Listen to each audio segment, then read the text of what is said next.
Hello YouTube and welcome back to my Girls on Panzer reaction series. Back here again today for some more Girls on Panzer, specifically doing the Alice OVA and Das Finale 1. That's what we're doing here today. Those are the things that you can expect in this video. Ooh. No, but I guess I have some explaining to do, so why wasn't there a video last week? Because I was sick. You can probably see as much in the Alice OVA reaction, which is from last week. It's not good. I was very clearly not like all there, and you can see you'll see it and you'll figure it out. I'm happy enough to say that the Alice OVA itself was good. It was some Girls on Panzer content. I'm not going to say no, but it's not necessarily an important note in the history of the show, right? If somebody was ranking their favorite parts of Girls on Panzer, I doubt it would rank very highly. So yeah, that's kind of the gist. Apologies, but again, health comes first, and all the things that we've been saying through the week, which it went over pretty well. I was happy that people weren't mad about it, which is good. That's very good. Anyway, I've got the YouTube comments up from last week. At least I thought I did. Hang on. Yeah, that's better. Yeah, I don't know why my OBS is all messed up, but I digress. There was a fuck ton of comments. Let me get an exact number here. Yeah, there was 98 comments and 1.8 thousand views, 100 likes. It did very well. Again, as always, I'm extending a very warm thanks to the Girls on Panzer community for the support here. It's been mind-boggling and fantastic and stuff, and so thank you. Thank you for doing that. But as a result, I needed to make some hardish cuts on stuff so I could get this, not make this segment half an hour long of me just going through all the comments. I didn't think anybody needs to see that. A lot of them were repeating similar stuff, but there was a few fun facts I missed out on. Just know that I have read them. I've taken in that information, even if it's not written here, and I'm very thankful for the input. Rightio, so starting here we have Darjeeling's poem. So this is in the middle of the film, kind of the rallying call to everybody else to come in and help. It's or at least a reference to the D-Day poem, right? Alerting a cell of French resistance that help was coming through D-Day, through, again, that whole, the D-Day. I don't need to explain D-Day to people, I don't think. But yeah, that's what that's a reference to, and, Darjeeling being the coordinator there, and the ties to the British, and that whole thing. It just makes sense, right? This next one's really fun, so I'm guessing in the wake of the film, the BT-42, which is Continuation's tank there, the Finnish tank. So, one person said it's the last one in existence, but I don't know the validity of that. Either way, it's pretty rare. It's getting all rusted, and the restoration's not fantastic on it. And then they get a bunch of donations from specifically Japanese people and other otaku around the world and that kind of thing, right? They all get these donations to this museum to help restore this tank that was used in the film. The power of anime, folks. Sometimes it does good in the world. So yeah, it's nice and restored now. I looked at some pictures; it was pretty sick. So yeah, just more shoutouts to the Girls on Panzer community, I guess. The next one's a bit more of a broad one, which is Shiho's actions in the film can be seen as character growth, at least a little bit, including the presentation of her childhood room, that being Miho's, of course. So you can read into the subtext of it all, like they won fair and square, and there's no luck in Senshido and all these other things, and like they beat Black Forest Academy using Nishizumi style and all this, or her very own style and all this other stuff, right? And you can see Shiho's actions like fighting hard to make sure Ora is still there as fighting for Miho, right? I chose a less charitable view, which is just that they beat Black Forest and would delegitimize Black Forest if that's what happened, which, again, I don't think is necessarily the truth. Again, probably uncharitable on my part. The most concrete evidence here I've listed is the childhood room. So if she didn't care about her daughter and wanted to discard her daughter, why would she keep her childhood room well presented, all of the awards up and shown, and you know, if she wants to come back, she can, essentially. Like, not much would change. So yeah, I mean, we'll probably continue to see this dynamic grow. We definitely saw the Maho Miho dynamic grow through the film. So moving into the finale stuff, potentially this is another line they could take. Next up, we have the school Chihatan, which is seen as their broad stereotype slash reference is Japanese tactics during World War II. They are the pure Japanese team. It may have been tempting to say in the past that Ora is the Japanese team, but no, they're just kind of a bits a group of everything. And either way, they use like the bonsai charge. That's where they charge a lot, right? And the charging is rarely successful and is often used as an alternative to surrender. Like, we're going to lose anyway. We're not going to surrender because that's a big thing in Japanese culture. And yeah, we're just going to charge in. And they go for it. The joke in the film is that they go for it way too early all the time. We actually see Chihatan in the TV anime. They're the school that Black Forest annihilates during that one section where we're trying to like build up Black Forest as the big bad, essentially. Next up, we have Continuation. Their stereotype is based on Finland, of all places, which I thought was a little bit weird upon reading the comments. It's named after the Continuation War, which was between the USSR and Finland. So Finland, not traditionally known as a warring country, not really, at least not tank-wise, so don't have a lot of tanks on hand, and often stole from the Soviets after, you know, take out a tank, steal their tank, repurpose it, that kind of vibe, right? Hence why their BT-42 is actually a modification on a Soviet tank called a BT-7, I believe, something like that. You can even see it a little bit in the design of Pravda's tanks versus the BT-42. There's a little bit of crossover there for sure. And yeah, I mean, they're based as well. They play the cool fucking polka song and run around and kill everybody. They're so cool. Next up, we have new characters introduced outside of the two new schools, including Clara, who is the third of the Pravda people that we actually know names of, I think. There may be another one in there somewhere. But her whole jig, right, is that she's genuinely Russian. I think even in real life, the VA may be Russian as well and moved to Japan and did the whole VA thing that way. So again, like we don't understand. She speaks Russian a lot, but understands Japanese. But she would prefer to speak Russian as opposed to a lot of the other characters here. The next character here is Rose Hip, where I don't remember hearing her name during the movie, but again, that was a long time ago now. She drives the Crusaders or leads that whole gang, right? And they go really fast and stuff, and it's pretty sick. Her whole vibe is playing off of Saint Gloriana's kind of air of, you know, British good nature, sipping tea, formal style, right? She's a bit of a loose cannon as opposed to everybody else who is very by the book. The specific song playing during that one continuation scene is, and bear with me here, because, you know, all that Scandinavian stuff is notoriously hard to say, Saki Javen Polka, we're going to say, and it's the jaunty little tune that plays during the murder. Similarly, Chihatan's song is based off a song we've heard in the show already, Yuki no Shingan, which, like, that's the song that Yukari and Erwin are singing, I believe. During the Pravda episode when they're doing their scouting thing. This one was a bit of a weird one and I couldn't find much backing it up, but the university team can be seen to be based off the UN, based on the logo, and the white tanks, I believe was the commenter's argument there. But again, you know, tenuous, but again, they have to reference something probably based on the rest of the schools, and the UN's better than nothing, I guess. We talked about this a lot last week, but the Borko Bear being the central like concept of the movie almost, right? This perennial underdog struggling but always getting back up. If that doesn't describe Orai and by extension Miho, then what does, right? Like the tenacity to get beaten up, get beaten down, blah, blah, blah, blah, blah, but always get back up and have another go. Like, that's something to aspire to, even if it's used mainly in a comedic context here. We had some multiple points about the Shimada, the restoration of the Boko Museum as well, which I thought was a little bit of a weird plot point during the film itself. So, Shimada, you know, that whole family is fairly rich. So the thing is, they could have just, like, did it because they can do it because they're rich, and Alice said so.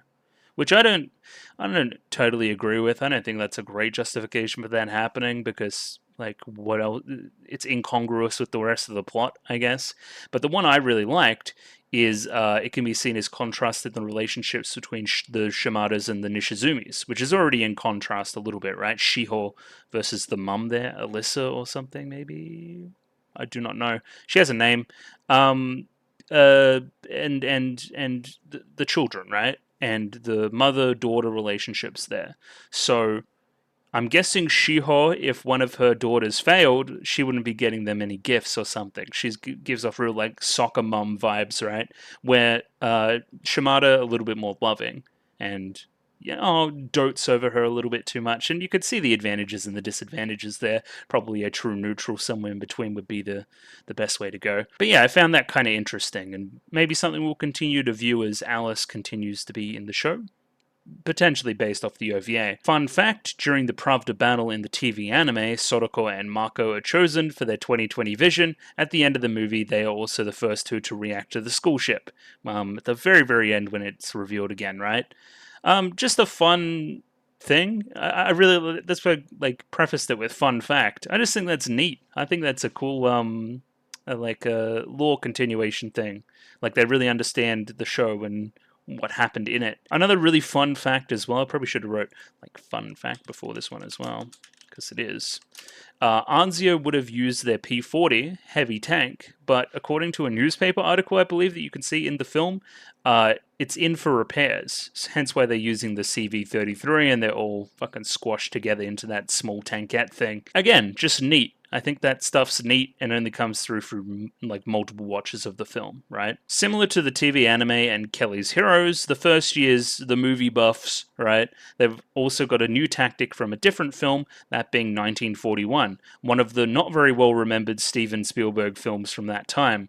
Let me get up his IMDb quickly. I found this really fascinating. Hang on, what's the best way to do this? Maybe here? No.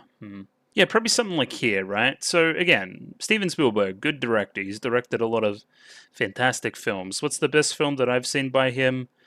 Let's see them all. I'm partial to Jurassic Park, I think. I like Jurassic Park.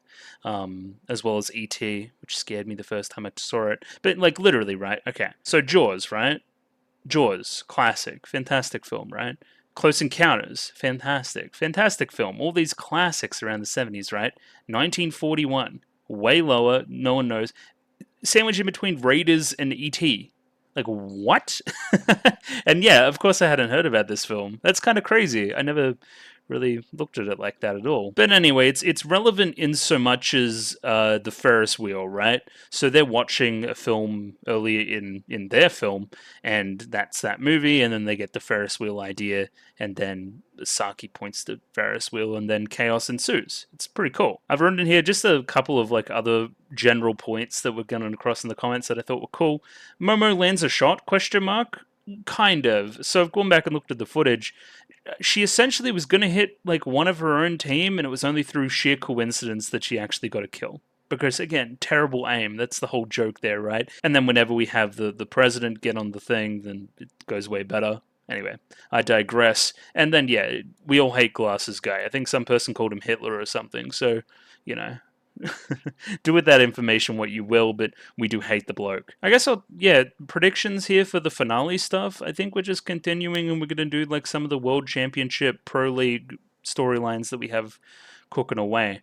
So, like, is this going to be a time skip? Is this still going to be we're in high school? Are we still at Ori? What's going on there? I don't know. What does the Pro League mean? I don't know. We're going to get a whole bunch of that here. But that's the most clear direction we're going from what we have going on. Unless there's some other mini weird meme competition in between.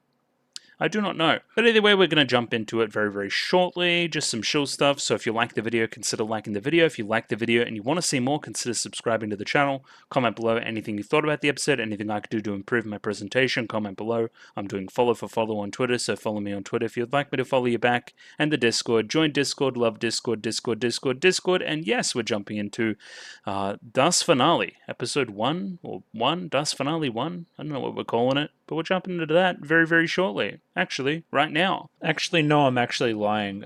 This is going to be the old footage, as I kind of prefaced earlier in the video. This is from last week. This is me reacting to the Alice OVA. Again, this was done last week. Again, there's going to be a bit of weird preamble there. Again, in that reaction, I may say that I'm going to react to more after this. That's incorrect. I was very unwell. So yeah, the video is weird. So watch the old footage before this new stuff if you're doing it that way. Hey everyone, I'm going to be doing this similar to last week where I've got a slot. after work where I'm able to record both of the reactions. So I'm going to do that now and then kind of fill the gaps through the rest of the weekend. That's kind of the goal right now. We're going to see what happens. It's a little bit precarious at the moment. The video may be late again, is what I'm getting at, I guess. Very busy weekends, very, very busy. But Girls und Panzer can't wait. So we're going to jump into that very, very shortly. First up, we have Arisu War, which is Alice War, which goes for about 15 minutes and is an OVA, I'm guessing associated with the film, which would be about Alice. That's my thought right now. Either way, what do I have on this one? 15 minutes and 58 seconds, so sync up accordingly. As always, there'll be picture-in-picture for both Das Finale and this, so we're going to see. I'm pretty sure this is going to be an OVA. Maybe I'll talk a little bit about my expectations for the finale before I react to that, but we're going to go see. Yeah, AK submarines for everything as well. And yeah, just going to give it a 3, 2, 1. Radio? 3, 2, 1, go. A little bit of a delay there on the I Just Feel My Wind, which is a little bit sad. It's a very loud show too. Hello everybody, how are we doing today? I haven't really recorded the first part yet, but I'm sure I said a lot of glowing things about the reception to the film reaction, even if it was very late.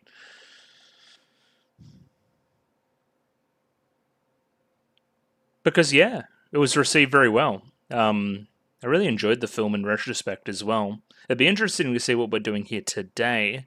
I'm guessing in the immediate aftermath. Again, we're going to get our head back in the OVA mindset. This one's probably not going to be that intensive. We're going to see. I feel like there's a tier of OVA. If it's like Anzio or this, kind of depends. I'm guessing length plays a role there too. I'm expecting some kind of skirmish, some kind of exhibition of Alice for some reason. I don't know why. It's also like 2 trillion degrees here today, so hooray. Australian summer.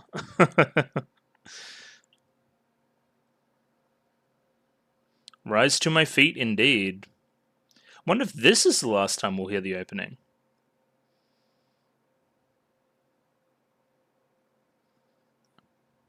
Okay.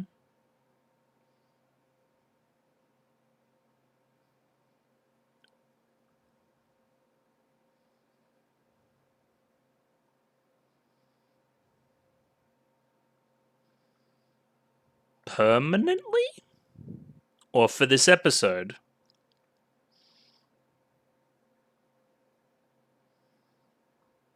That's a cute picture. I'm guessing that's post the film. Arisu War. Coming off the movie to the animation here is like, but anyway, it's an OVA. Shut up.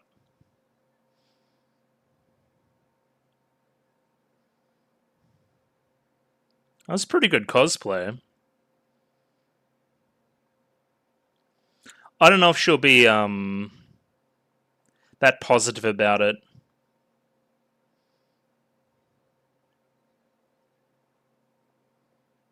Yeah, they're doing the thing. Because they'll be senpai now. Yeah, ooh.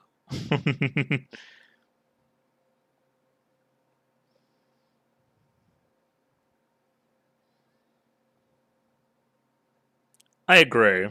Getting ahead of yourselves, guys.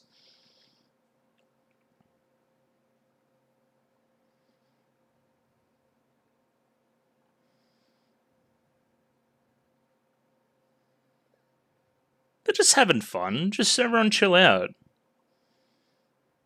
Like volleyball.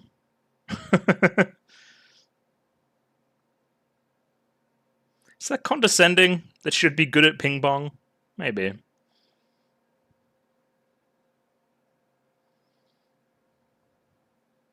Oh, K-On! Reference.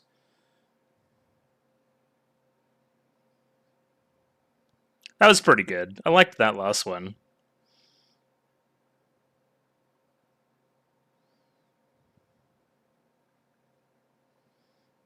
Hmm.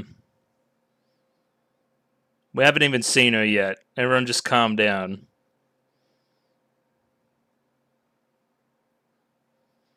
Whatever you guys say, I'm gonna believe it.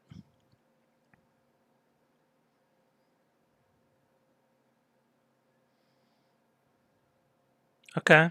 Sure.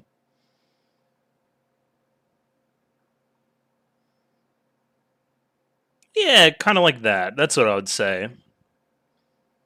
Kind of follows their own code.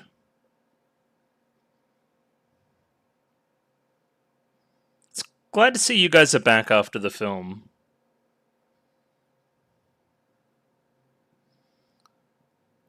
I don't think should be smoking.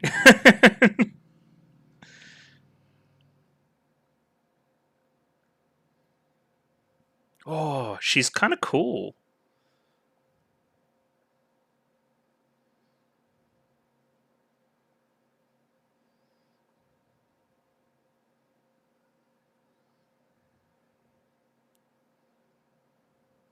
You guys are too good at this.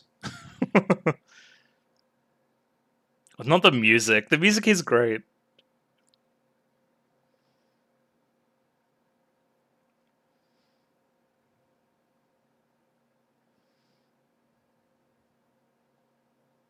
Mm-hmm.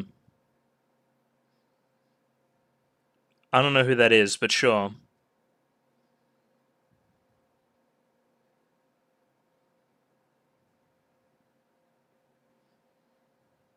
What do you? It's kind of F1 thing came out of nowhere, but sure.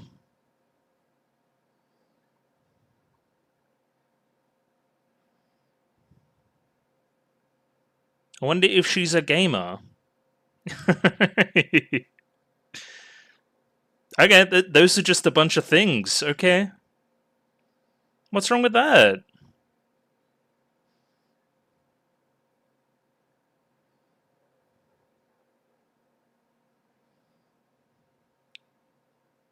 You guys are freaking nerds.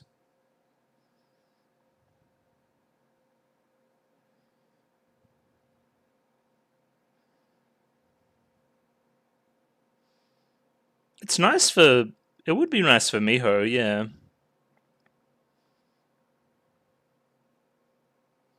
Lots of boko.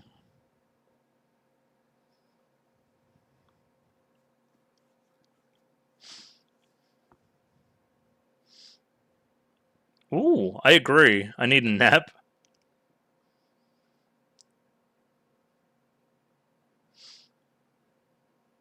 Both work.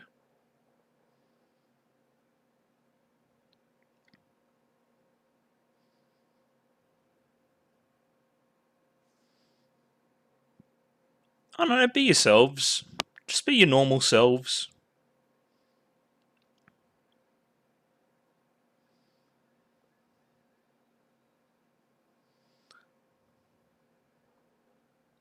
Like that. It's very shoujo. Oh, oh, cosplay.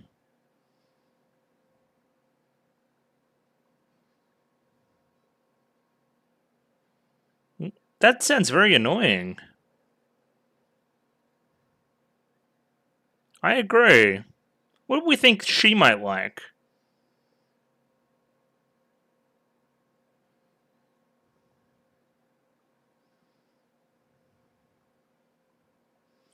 It's the moral.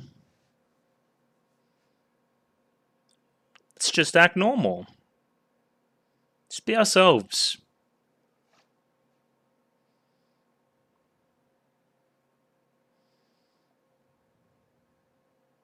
Okay, sure.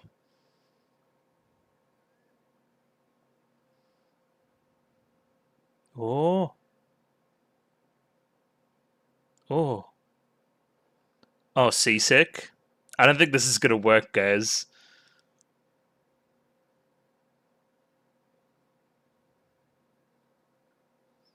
Hmm. Yeah, that's not. It's not good. It is a pretty big ship. I wonder if that's still like you still get the rock of that. Because it definitely takes getting used to.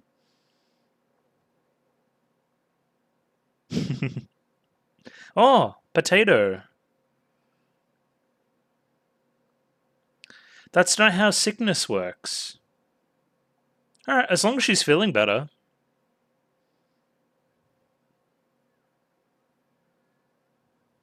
Why are you guys here?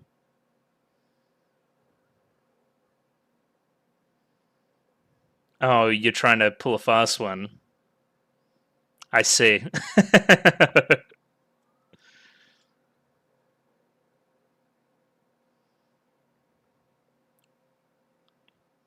Saying you don't like anchovies is like kind of rude to, you know. But anyway.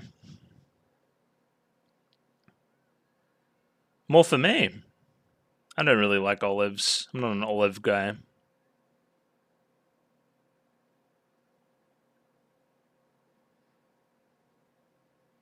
Good old core classes. Okay. Tea ceremony club? Mystic dojo? What, ninjas? I'd be a ninja.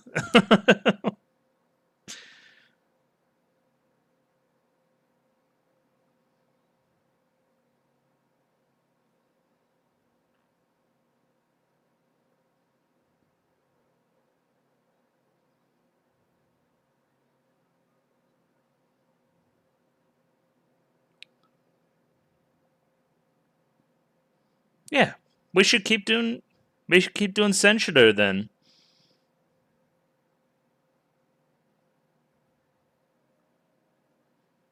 Hmm.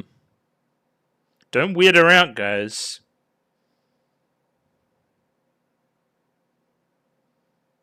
Oh. Oh, she's so good. She's better than me.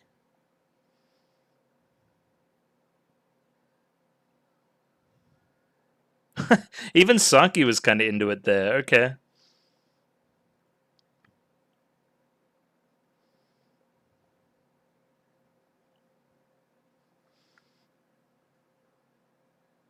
Oh, yeah, yeah.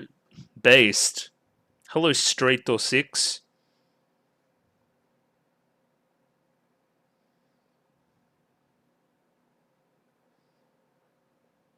Okay, she didn't let the muscle mass go down then. Your gigahertz?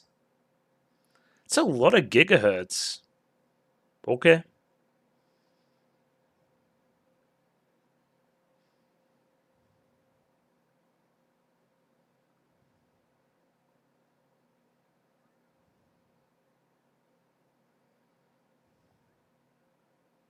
Okay. Sounds good.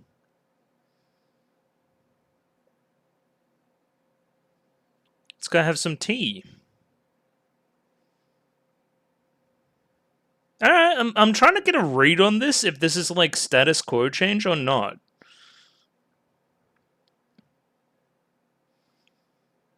Looks like we're being relatively normal, which is good. I miss some Eurocamp ass hot pot. I'll have some. I'm not going to say no there.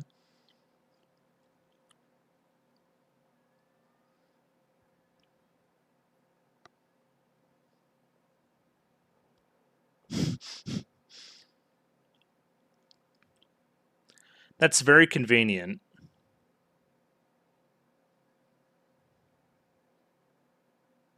Alright. As long as she's happy, that's all that matters. Yep, he's definitely getting beaten up.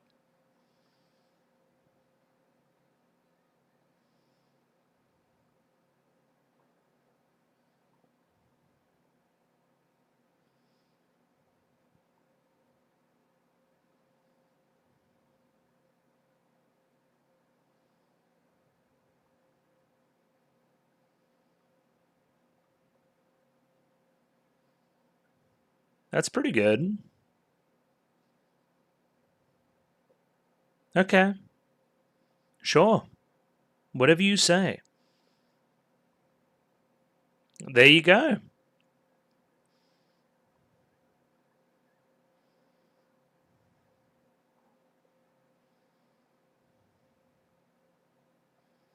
So we just uh uh hmm. Oh, okay. Another high school. Well, there we go. Okay, we kind of had our cake and eat it too, right? Because we got to show off how cool our school is, but then there's a nice reason for why she doesn't want to join. Yeah, because right up to that point, I was like, are we actually doing this? Because we're going to become like the strongest school, like ever. Like nobody can beat us. Like okay, unless we invent like a bunch of new characters to fight, right? I don't know what else we would do. Because we're taking like the best person out of our school and putting it onto the school that was already the best. Anyway, yeah, I mean it was fine. It was an OVA. It had Alice in it. It was basically what it said on the tin. If you like the characters, you'll like this. I like the characters. I thought this was pretty good. That's how it happens. I am coincidentally feeling very tired, so maybe we're going to leave this and then we'll access this at a different date, like the finale. I don't know, because yeah, I definitely did work 10 hours today. So I don't know if it's a good idea to try to record like another 50 minutes. At least I got something done. It's something.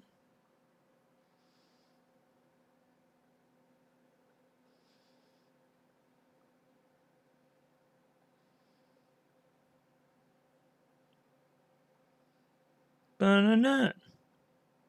Yeah, basically what I said. I'm gonna leave the finale till I'm a little bit more awake because yeah, it's kind of like 5:30, and I'm ready for bed because I started very early today. So yeah, we'll see. I'll see you tomorrow, I guess, because I've got the morning off at least. So yeah, that's what we'll do. I'll catch you then. Goodbye. Rightio, I have Dust Finale 1 of Girls on Panzer up there ready to go. 47 minutes and 44 seconds on this one, so sync up accordingly. I don't have many expectations about what I'm going to see here, but I'm going to imagine that there's going to be like a picture-in-picture version, and there's the AK submarine subset. So with that information in hand, we're ready to jump into whatever the hell this is. Just going to give it a 3, 2, 1. Radio? 3, 2, 1, go. Showgate. True. Hello, tank. Anglerfish. Do I have audio? I do. That's good. A bad omen? A good omen? What the fuck? Okay. This is familiar. Also, it got very loud. I love this first person shot immediately. That's pretty rad.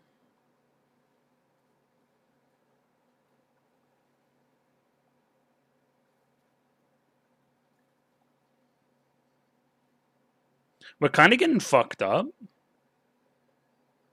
Poor Momo.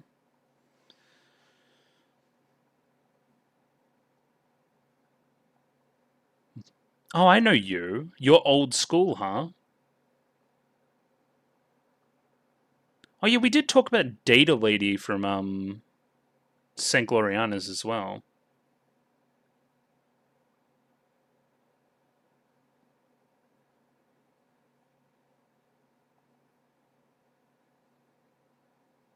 It's okay, Yukari.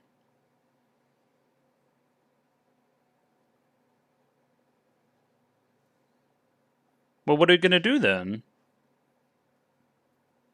Well, we're probably not gonna lose then. What the fuck is happening? Is this an opening? I think it is. This is funny. Okay, sure.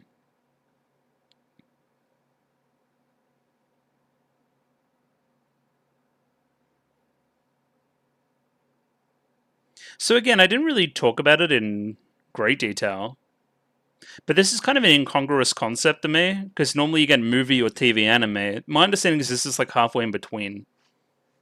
Oh, we love Soroko and fucking Anzio. Okay,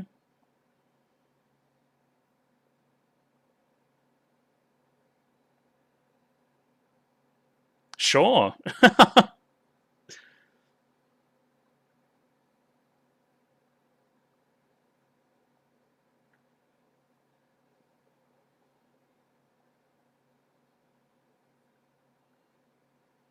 I guess I'm excited to see. I guess the scale come back to these battles that are a bit smaller.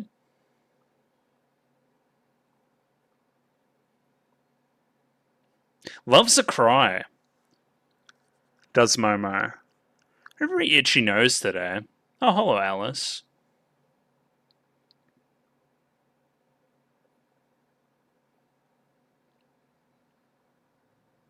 Oh, she's so cool. Oh yeah, she did have a dog, right? Am I stupid? Cats.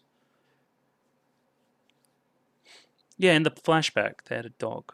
Or when she visited the house, there was a dog. Yo, dystopia.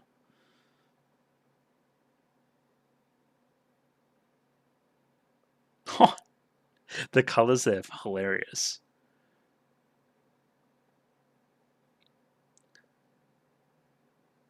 It's like some fucking Red October shit.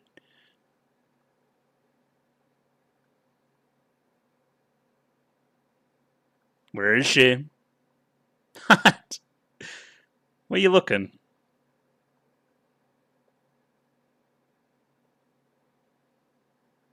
Oh no. Propaganda.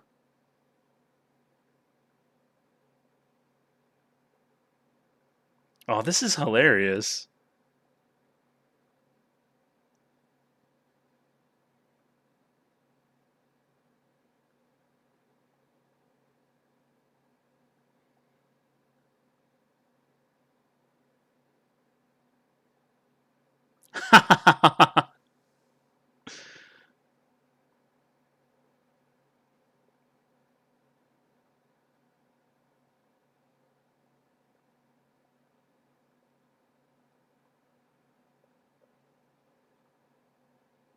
Chairman.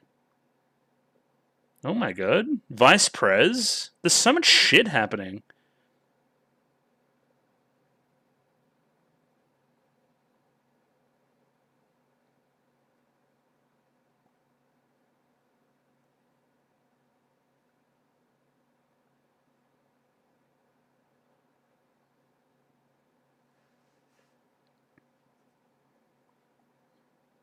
Okay.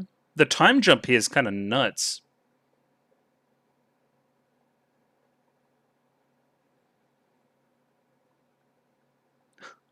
A Ronin. Yeah, but to get into university, no, we're not trying to win. Okay.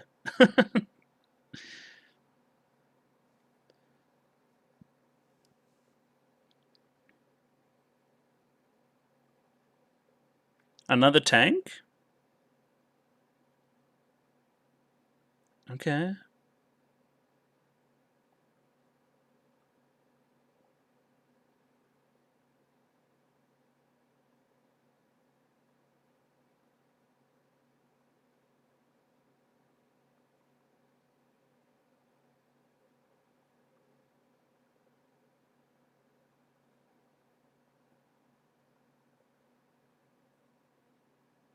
Okay.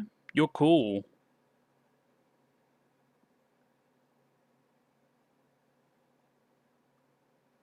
Okay, so we're doing like a one off cup. That's a bit weird.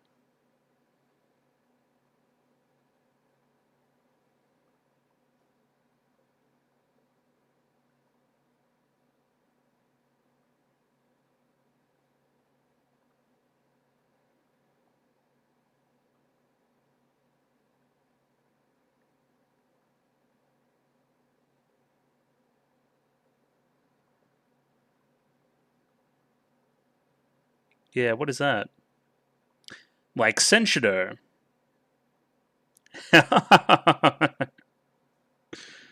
Oh, I believed it, sure.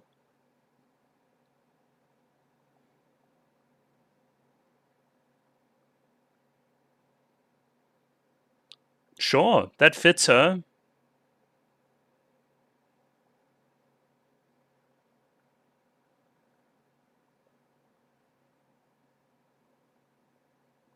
Okay, so we're doing Winter Cup for Momo to get into university.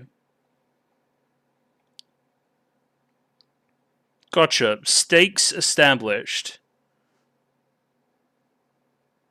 Because if she commands out, yeah, great, okay.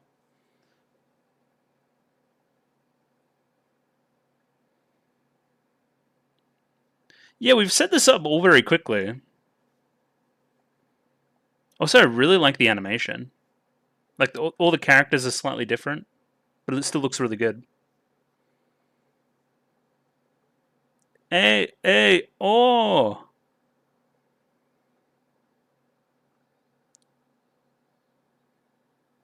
Yeah, that's very pretty.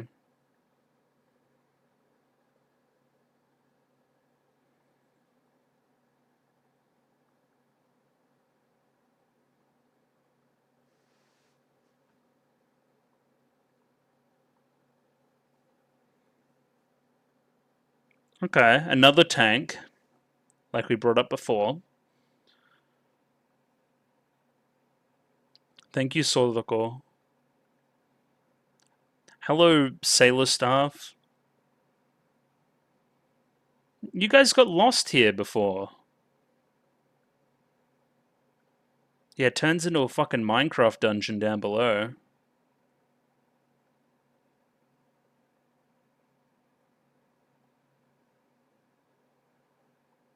What's wrong with Johannesburg? Anyway. Whoosh, over my head.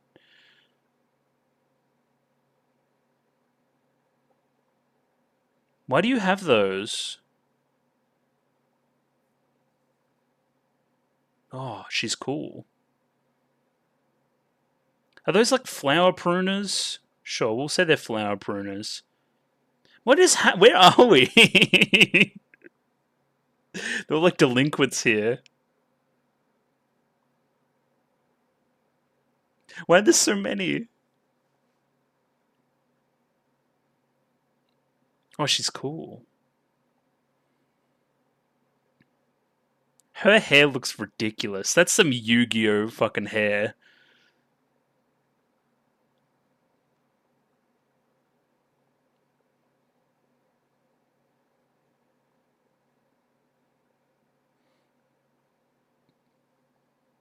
Skirts are way too long.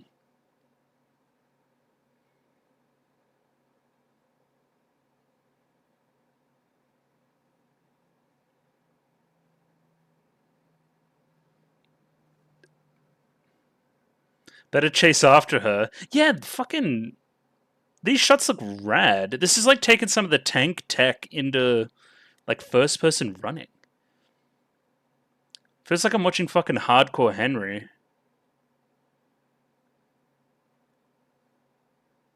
Or I guess you could just say like a video game.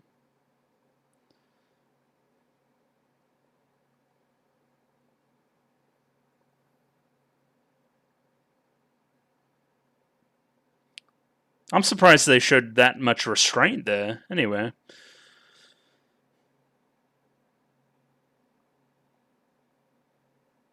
Well, it can't be. How did they disappear? Something's hollow.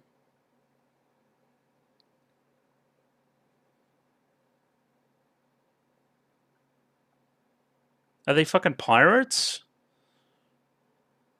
Pirates on a school ship would make sense. Why is this like scary?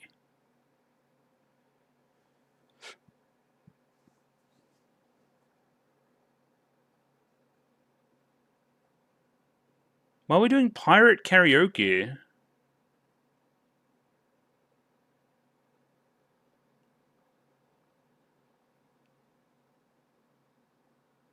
Well, I guess with a new tank we need new characters, right? I never thought about it like that.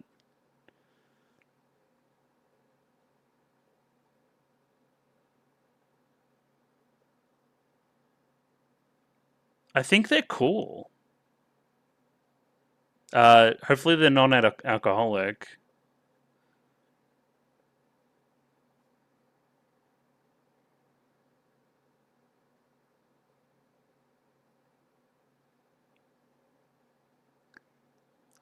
One glass of milk, please.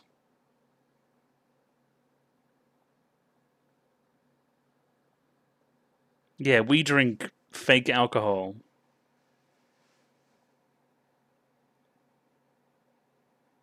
Oh, Marco's based.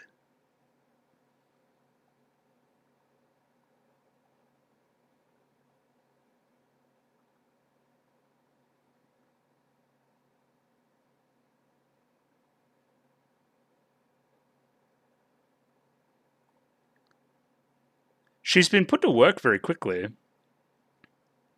Not the ball and chain.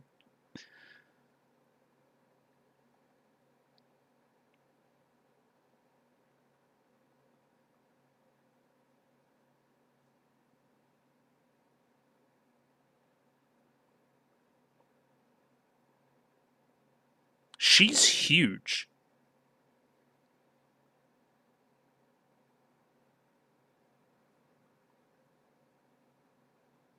What is this? She's doing that a lot too.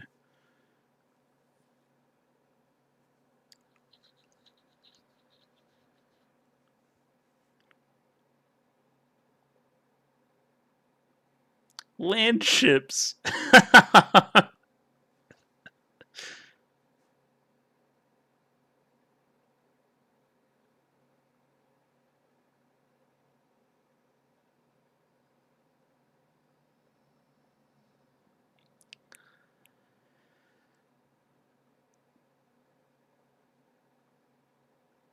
What do we do? Some kind of contest?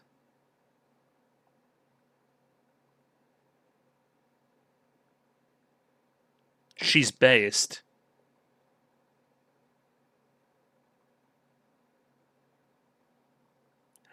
I was gonna say that. Yeah, of course that would be the Sari thing. Yeah. Why is she good at Thumb Wars?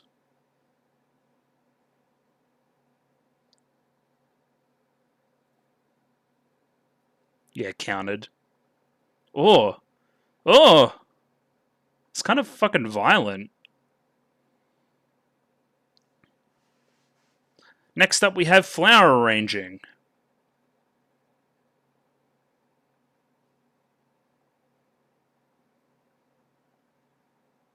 She's using those spidey senses.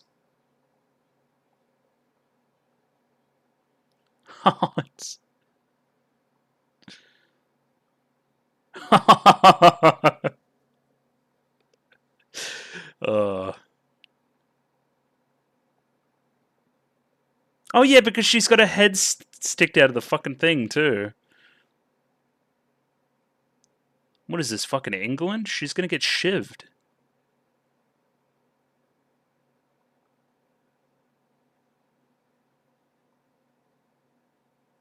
Oh. Oh, that's who we threw the glass to before. Who the fuck's Captain Kidd? Okay.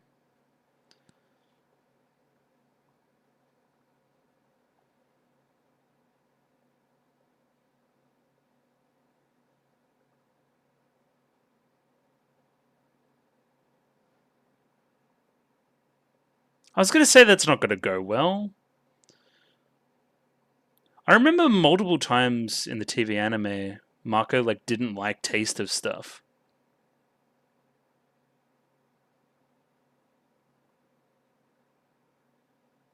Let's go new like student council president, which is fucking weird too.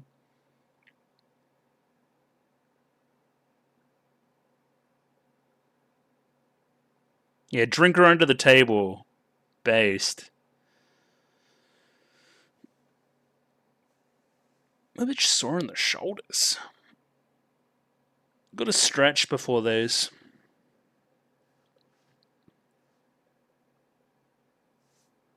I wouldn't. I mean, She's just on cold ones, not cold ones. What's the fucking wing one? Oh my god, hot ones? Yeah. Well, she is on cold ones as well, because they're drinking like alcohol. But it's like spicy alcohol.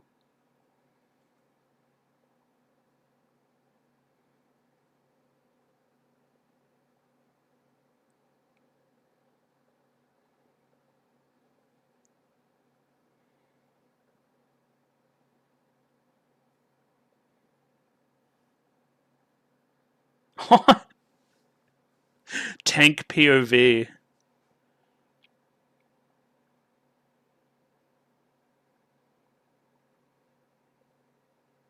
Hair sparkling past the flowers, of course, as well. The grace of a dignified lady.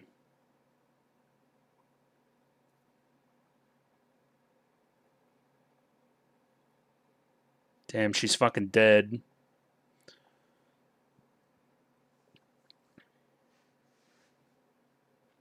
You guys are built different.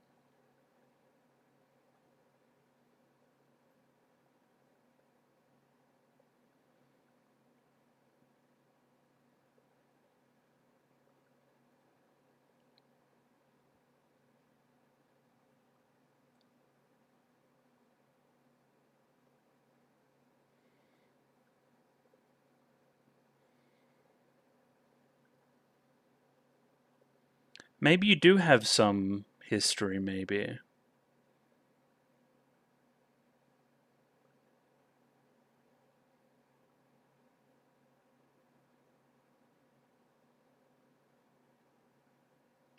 How do you guys know Momo?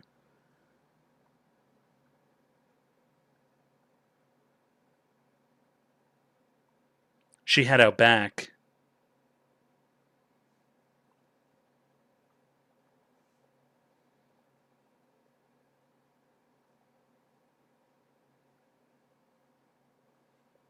True. It's like a pirate ship, but on land, but with a cannon.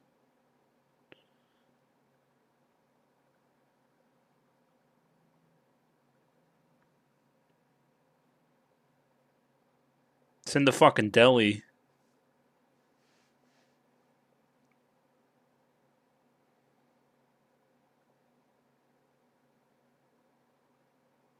How do we get it out of here?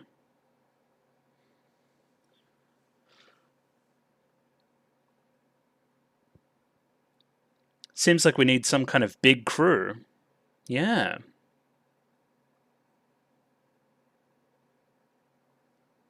yeah, of course. And anything to help Momo. Hello, Tornado.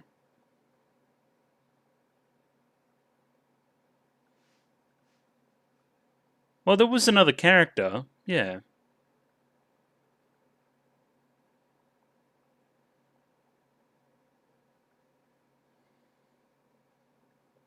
That's a fun shot, too. More than you know.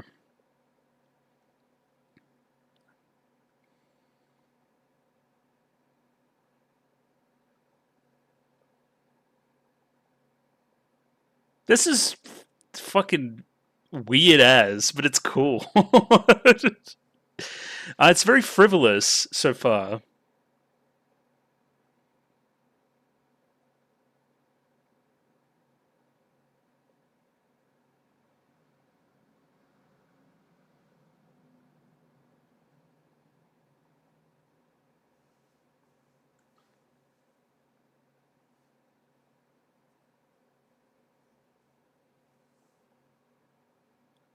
Hi.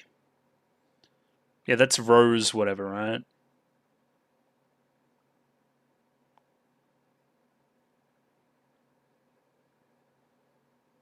But she can't speak Russian. Yeah.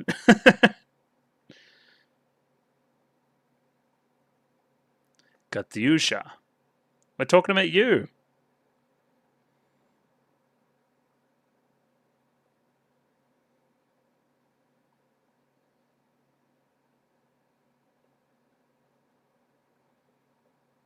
Whatever you say. I mean, you guys are.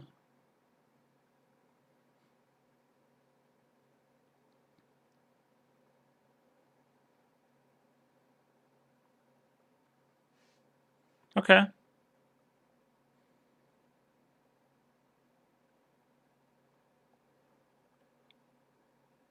So again, how big is this tournament going to be? Oh yeah, your whole bit about the boy, right?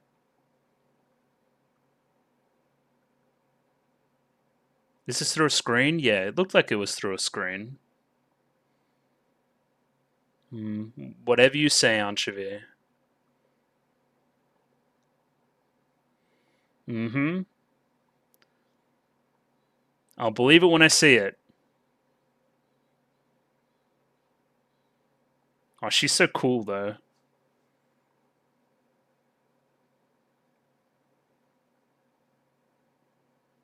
We should charge, yes.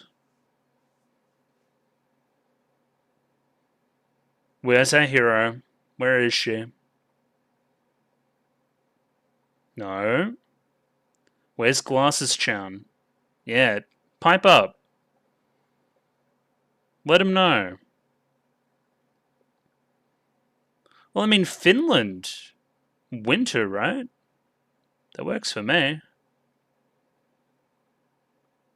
So they're in a sauna? I don't know why. I mean, I'm not complaining, but like, it's fucking modern art nightmare is that? Oh, this was the same building we drew the lots before. Alright. Yeah. BC Freedom Academy. British Columbia?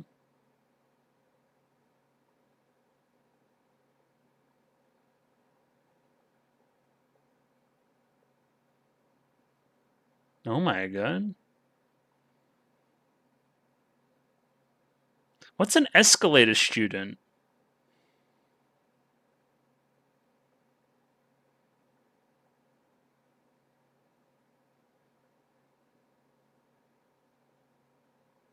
Oh, okay, there's a lot of conflict there. It's fancy dancy school.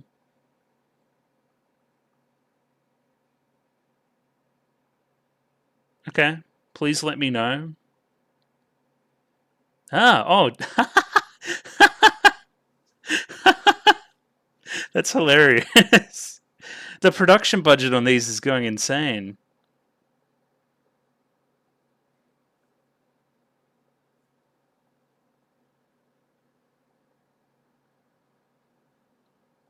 Okay, yeah. I've still got nothing for you for where this is in the world.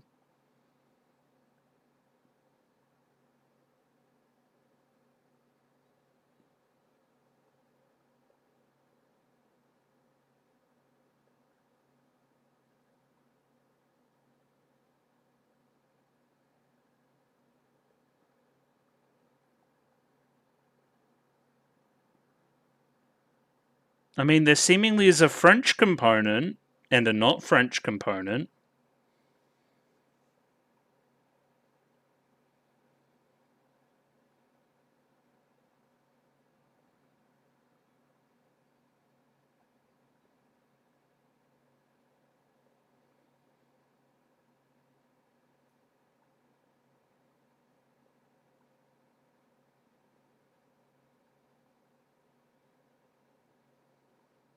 How did she get the shot?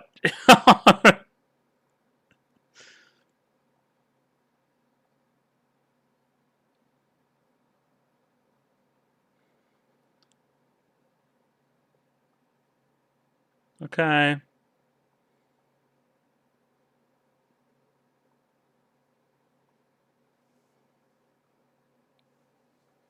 That's what you got out of that? But they seem like they're shit.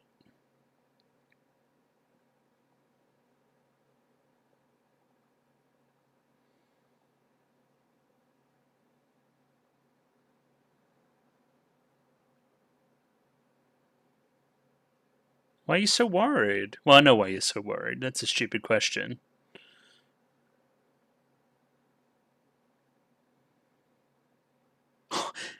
Bro, Yukari's costume, it's all fucking ripped apart.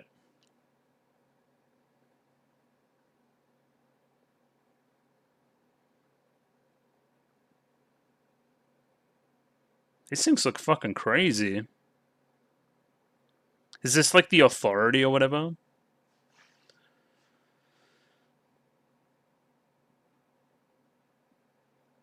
Indeed. Big old air show. Yeah, the show definitely looks like a ton better. Like, even again. I saw Marco's grandmother there too. What are they eating?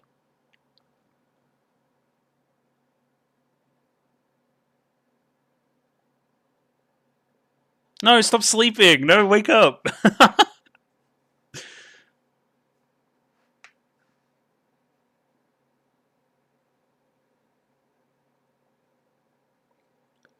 Alright, where's the fucking pirate delinquent gang? It's great to see that the gamers are still buff.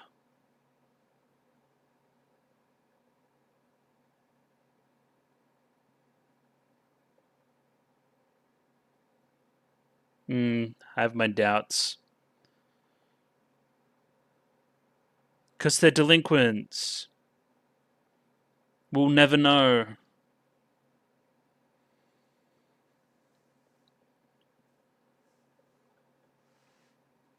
Oh, Shark Team. Are they gonna... No. Are we serious here, guys?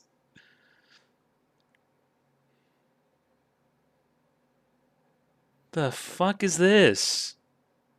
What the fuck is this?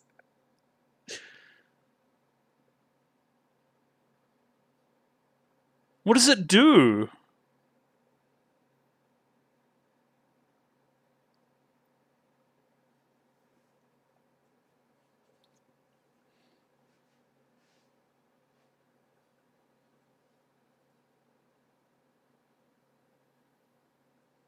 Well, this thing's a fucking liability.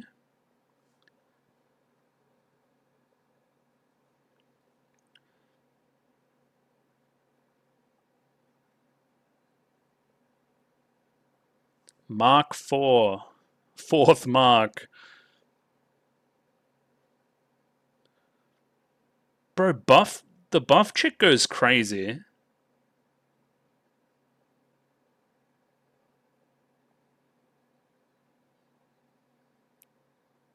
Not the first years, don't scare them.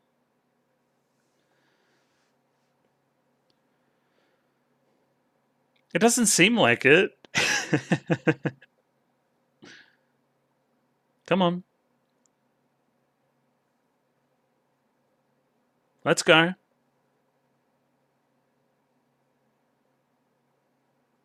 Yeah. That's a good start. How about something inspirational now? Yeah. She's doing it. They love their... Yeah, I noticed before. They love their little, like, fucking dances and shit. Like, everyone's got a fucking idol animation.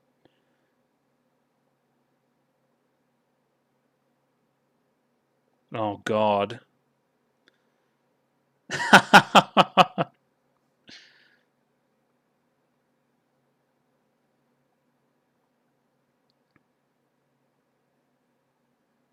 What are you doing, cake lady?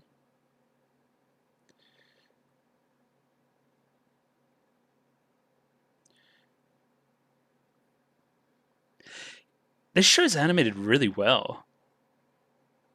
Like, those punches were kind of slick. It's so stupid looking, man. Not the pirate ship.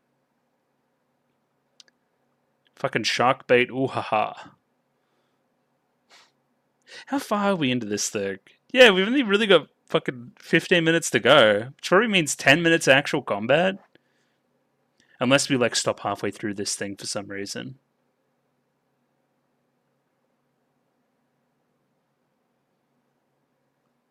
The other question I had is, like, how were these...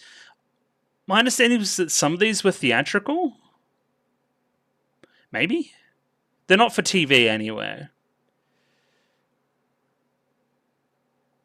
Hence why I've seen no ad breaks, or like we did have an opening, but it wasn't in a traditional opening slot, and blah blah blah blah blah.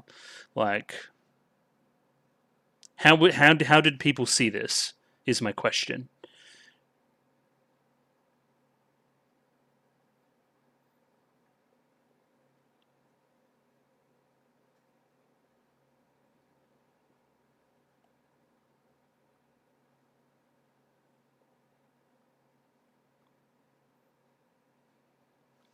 BC Freedom Academy.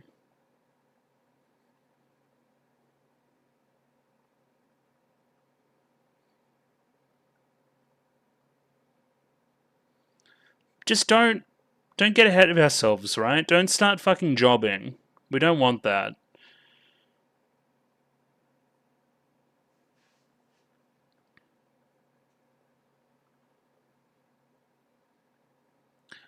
Bro, we're coaching Momo.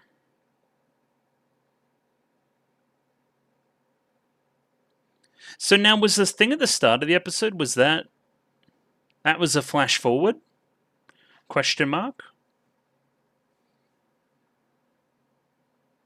Which means they had us pinned down somehow.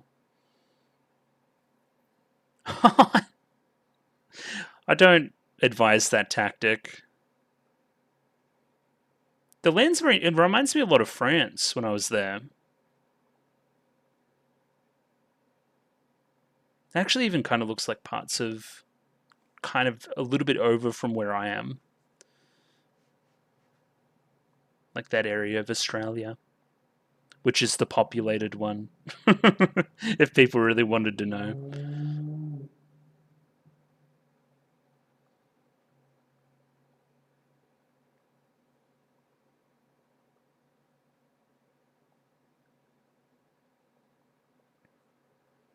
I don't know about the bridge. The bridge spelled disaster in a little preview.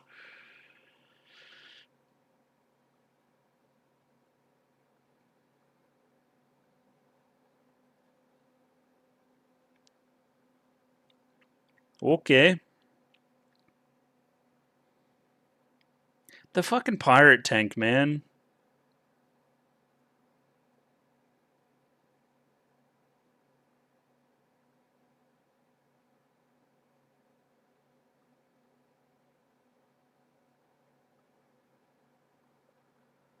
Come on. Oh, she did it. Let's go.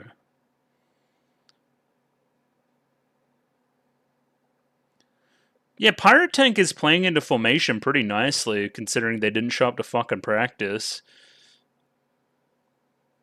I should call them Shark Tank as well, because Shark Tank's funny. Because get it like Shark Tank.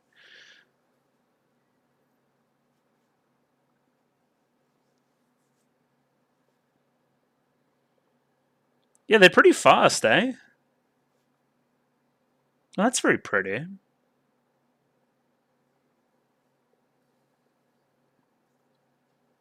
Come on. Almost looks like a speedboat at the back.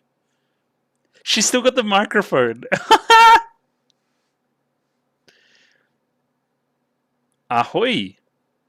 Yeah, give him a fucking oh. We're helping you.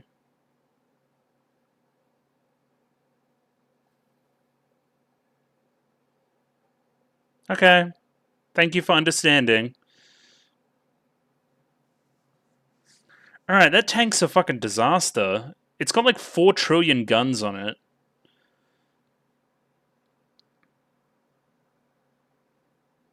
Yeah, even their logo's split in two, yeah? Got a bit of a red, white, and blue thing going on.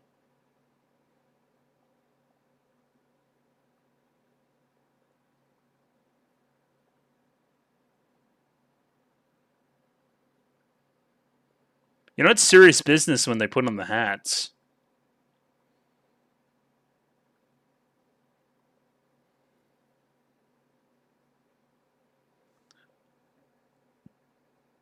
Okay, Duck Team.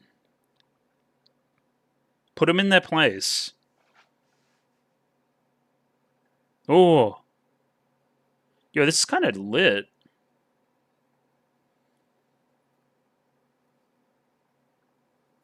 Get him, Leopold.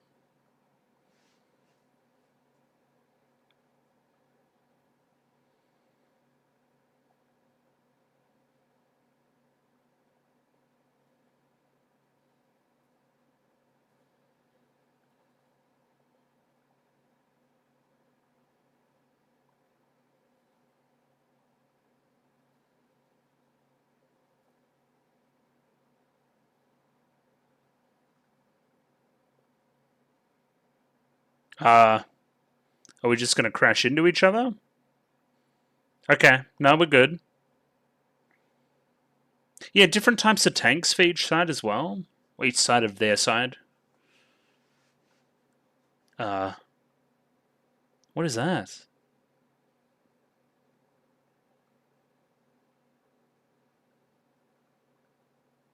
Oh, and here's the infamous bridge. Bro, this bridge looks fucked. Is this a good idea, gamers?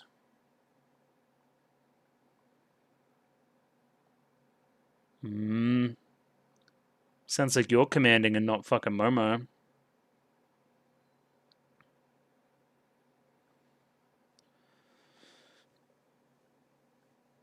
Oh.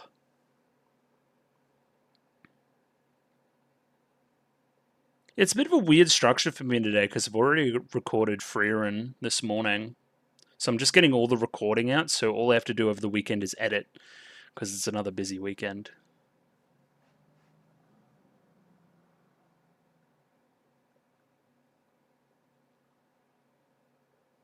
Oh, we're doing sneaky deaky stuff?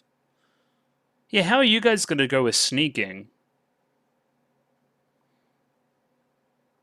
Does she have the mic because she's the radio person as well?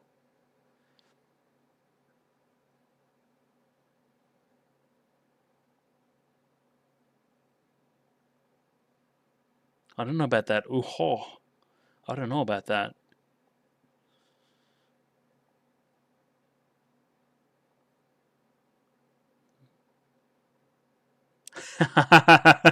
Somebody's doing some kind of trickery.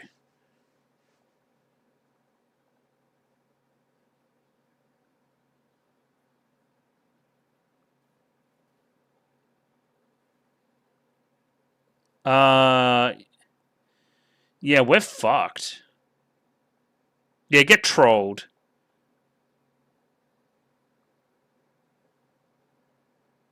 Underhand tactics. Yeah, we're fucked. How do we win? We gotta land a meme shot or something.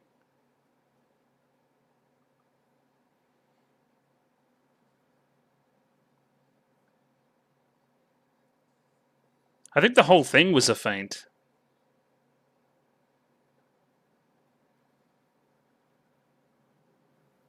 Holy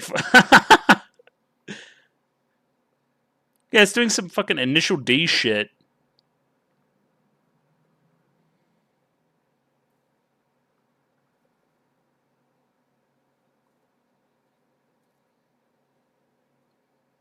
Yeah, they were trolling us.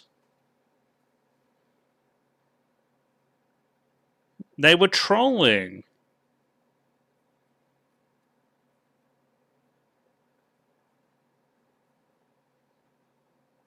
Yeah. Get trolled.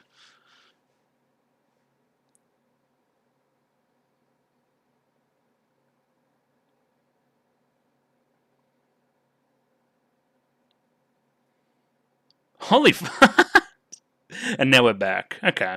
And that's the start of the film. Or the das finale, I should say. Apologies.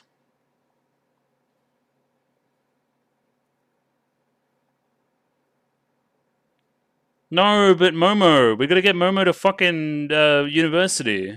We can't lose here.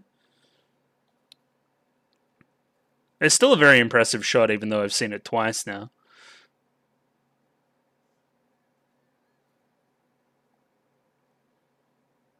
Unless, like, it's just gonna, like, end here. Because it could do that.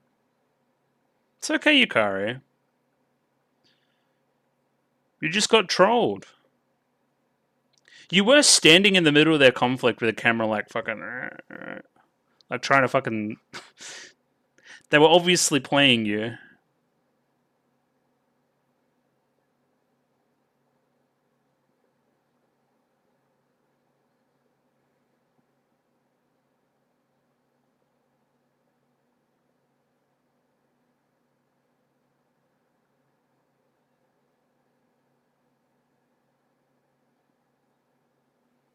Whatever you say.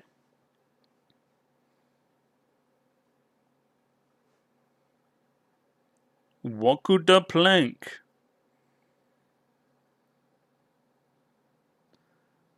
What are we doing? Okay. Oh, the shark on it's cool too.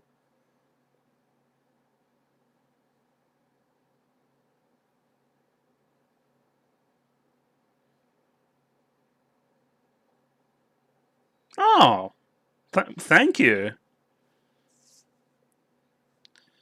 Let's go shark bait.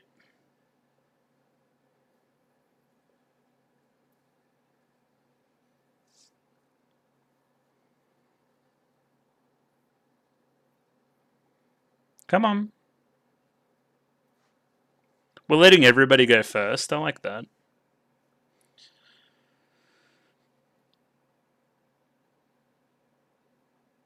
Yeah, it is very heavy.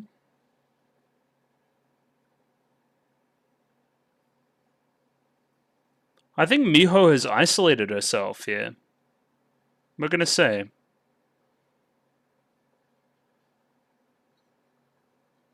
Okay. I don't know what hair of Inabe is.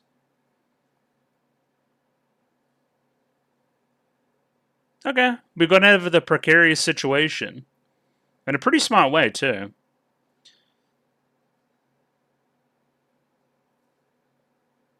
Ooh, now we have a bit of flankage going on. Do they have different card suits on the side of their tanks as well? I don't know what that's about. Yeah, hence the hearts, of course.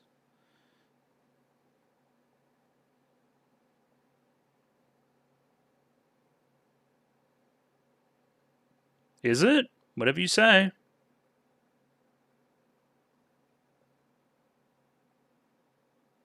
I'm feeling like we're short on time. Yeah.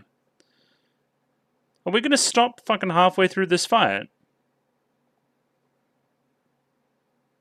I guess we're allowed to.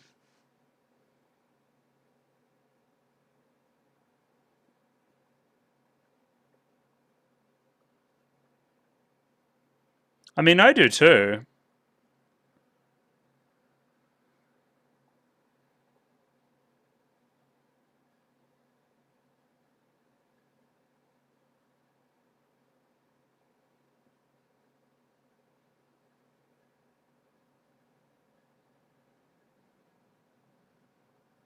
It turns out we were besties after all.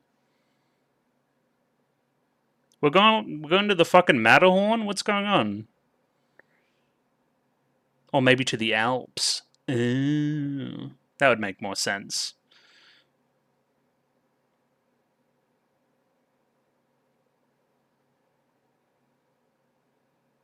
Yeah, it's very interesting that we stopped halfway between a conflict, especially when we're setting up like a bracket system again. So there's going to be more fights in the finale series, right?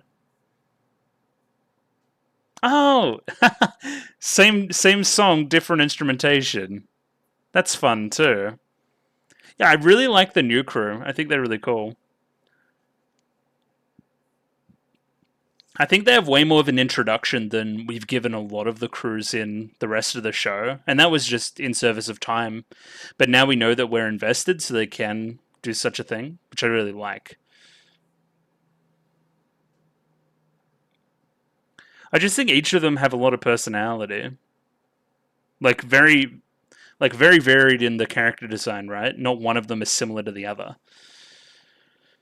And it's interesting, yeah, we're using like the school ship, I guess, motif a little bit more.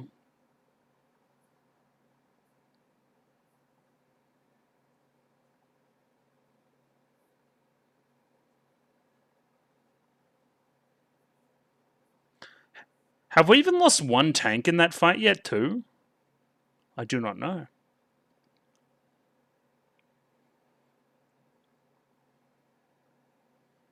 Well, I mean, that was very fun. I liked that a lot. It was way less serious than the film, right? It's Momo's university. It's the most important thing. Oh, thank you, Girls and Panzer Project. And yeah, a little bit of analysis on Das Finale Part 1. And we're back. I was a little bit of a liar yesterday. Well, not yesterday, the day before, actually, when I recorded this, because, yeah, I couldn't get to it that afternoon or Friday afternoon, and now it's Saturday. So now I'm recording it on a Saturday and hoping to get the video up by tonight. But again, we'll see what happens there. And yeah, so a little bit disjointed this video, to say the least. But it's okay, we're getting through it. And what I have up first here is just Arisu War. We're just going to have a quick little peek through again. And when I say quick, I mean very quick. Because again, one of the most like noticeable things here, if I can actually click into the thing, like look at this animation here on like the blink and then the saying of the line there. It's pretty not great. Especially coming off the film and then watching Das Finale 1 a couple of days ago now. The difference is stark. It's just a little bit funny. But again, like this OVA, it's essentially just like checking in with all the characters and seeing what they would think about Alice joining the crew. It's really not that big of a deal. The jokes are pretty good. I think they match all the characters' personalities pretty well. The stuff where we actually do get Alice and her reason for not wanting to join with us is pretty engaging as well. It kind of had me going for a little bit. I'm like, is she really gonna do that? And then no, of course not. It feels like it's something that I would have heard about if that happened. But yeah, it didn't happen. And I'm happy that it didn't because I felt like we were getting a little bit too strong regardless. She does bounce off all the characters very well, arguably too well, because, you know, because if I'm like at school with Miho, it means I can't fight against Miho in official matches anymore. And I like Senshido. It's kind of my thing. So I want the best opponents to fight. That's not this school.